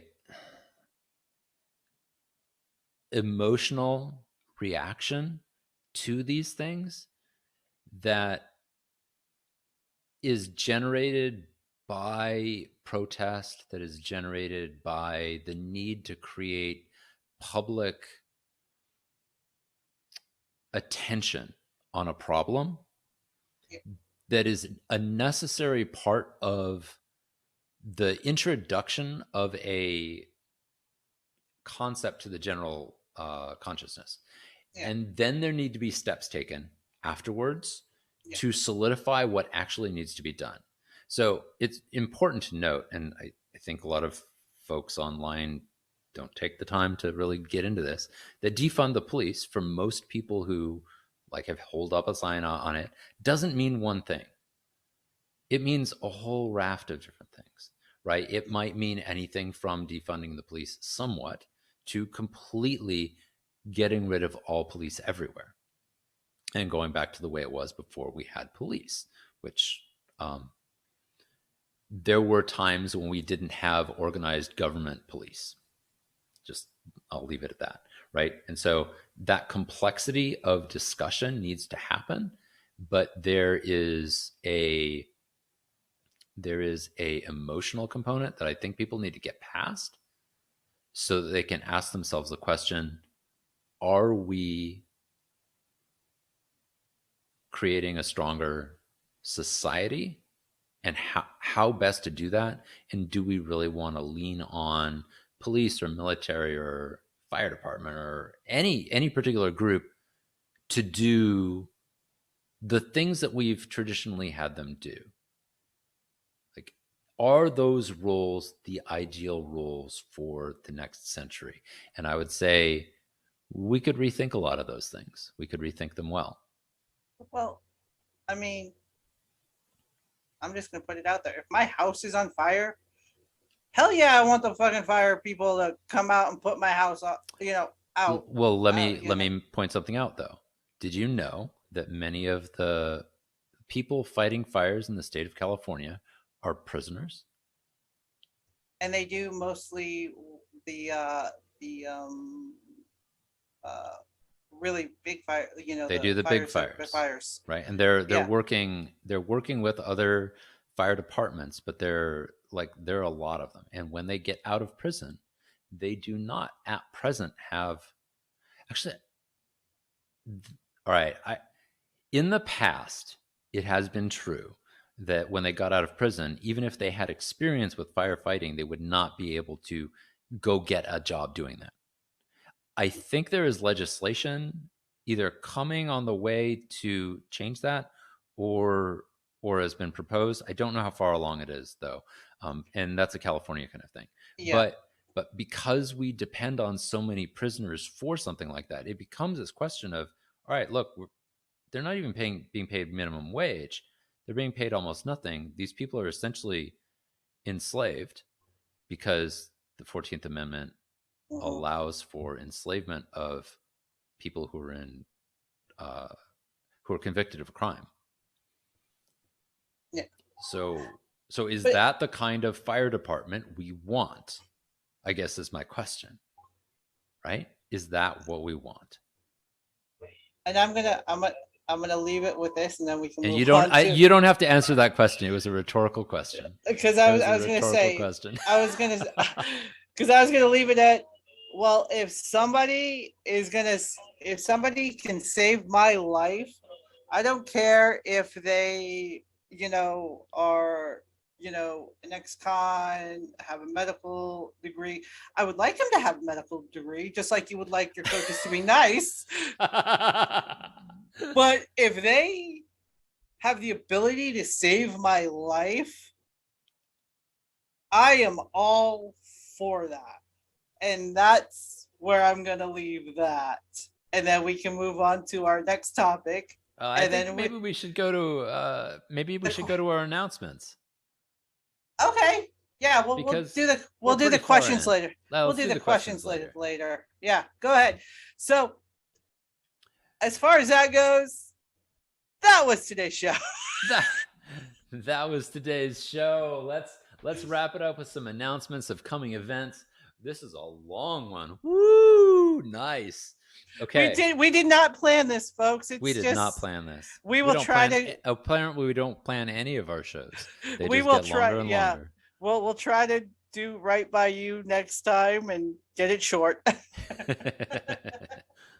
So we got a couple of big races coming up you should know about.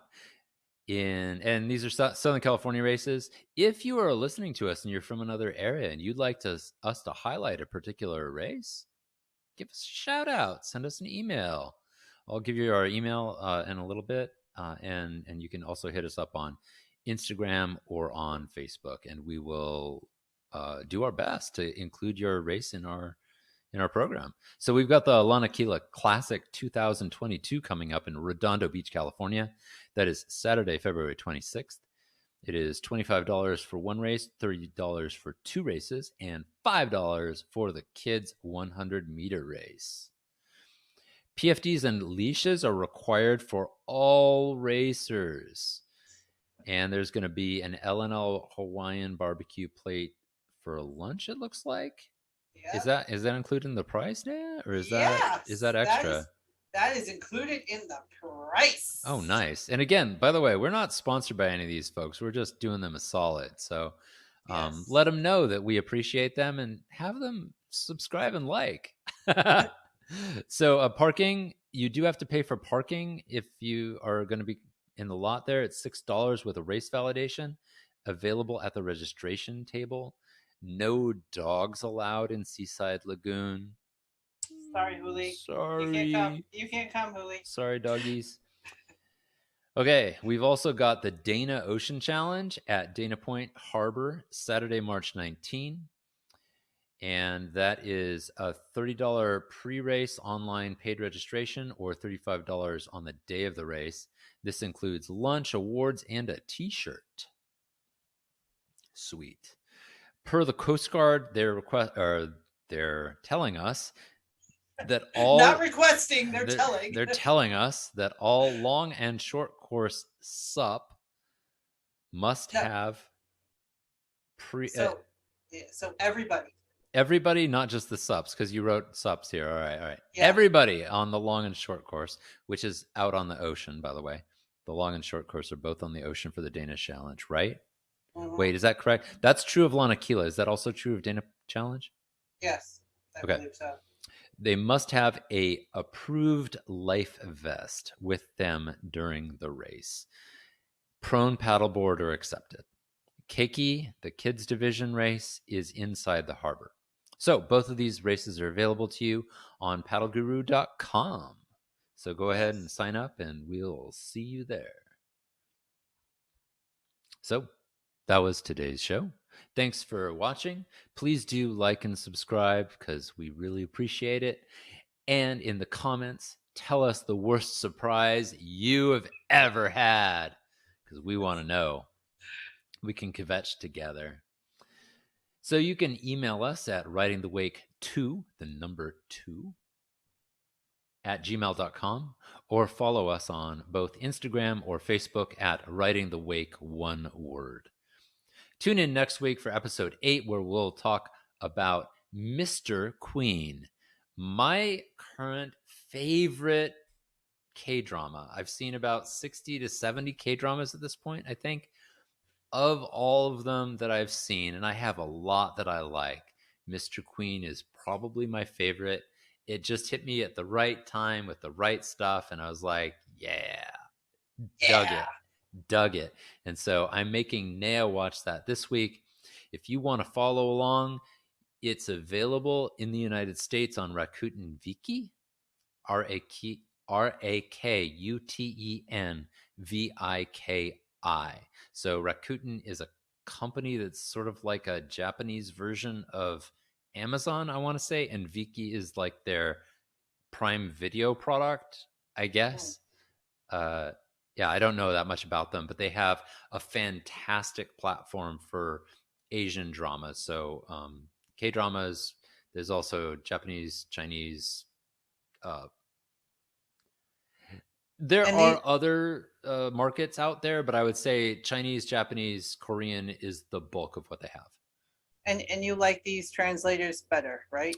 Oh yeah, so the Rakuten Viki translators teams, shout out to all y'all. You do a wonderful job. It is actually a crowdsourced translation group, and these Korean English translators are the first batch of translators that go in, and then additional translators will volunteer their time and do translations from the English into other languages. So once new episodes come out and go on to Rakuten Viki, they have this crowdsourced group of folks who will break up the scenes into segments. They're called segmenters, and then they will have folks who will go in and do initial translations, and then they have editors. They do a fantastic job. Sometimes, so it's really challenging to do translations. They do a fantastic job of not only getting the tone right, but also helping you learn the language. And they don't avoid, sometimes they deliberately don't translate words. So, for example, words like hyung, which means sort of respected older brother, probably my brother, but not always my brother, or nuna, which is same thing but for sister, or for some other words like chebol, which basically means a specific kind of person who runs a inherited conglomerate organization that is sponsored sort of by the government, kind of, but basically is a big conglomerate business. These terms, they don't always translate them, and so you become familiar with the terms. It helps you learn the language. It also helps you learn the idiosyncrasies of some of these sort of unique words that are unique to the culture. I love that about it. And they provide parentheticals sometimes to explain some phrases where they'll basically translate the phrase directly, and it will be an idiom that you're unfamiliar with, and they'll actually go, this means that she's really hot, or this means that he can't think outside the box, or whatever, right? They'll translate the phrase directly, and then they'll translate the idiom for you, which is Awesome. awesome. So much better than, unfortunately, the Netflix translators, who do a good job but in a different way. I love the Rakuten Viki folks. Great job to all y'all. So, like you said, if you want to follow the journey along and you know watch Mr. Queen for next week, you can join the conversation with comments or criticisms or whatever, and we will read them on the air. What do you think, Carlin? Yeah, definitely. All right. So I So guess, yeah. until next time, hug the hoolie, and we'll see you on the land or in the water. Peace, everybody.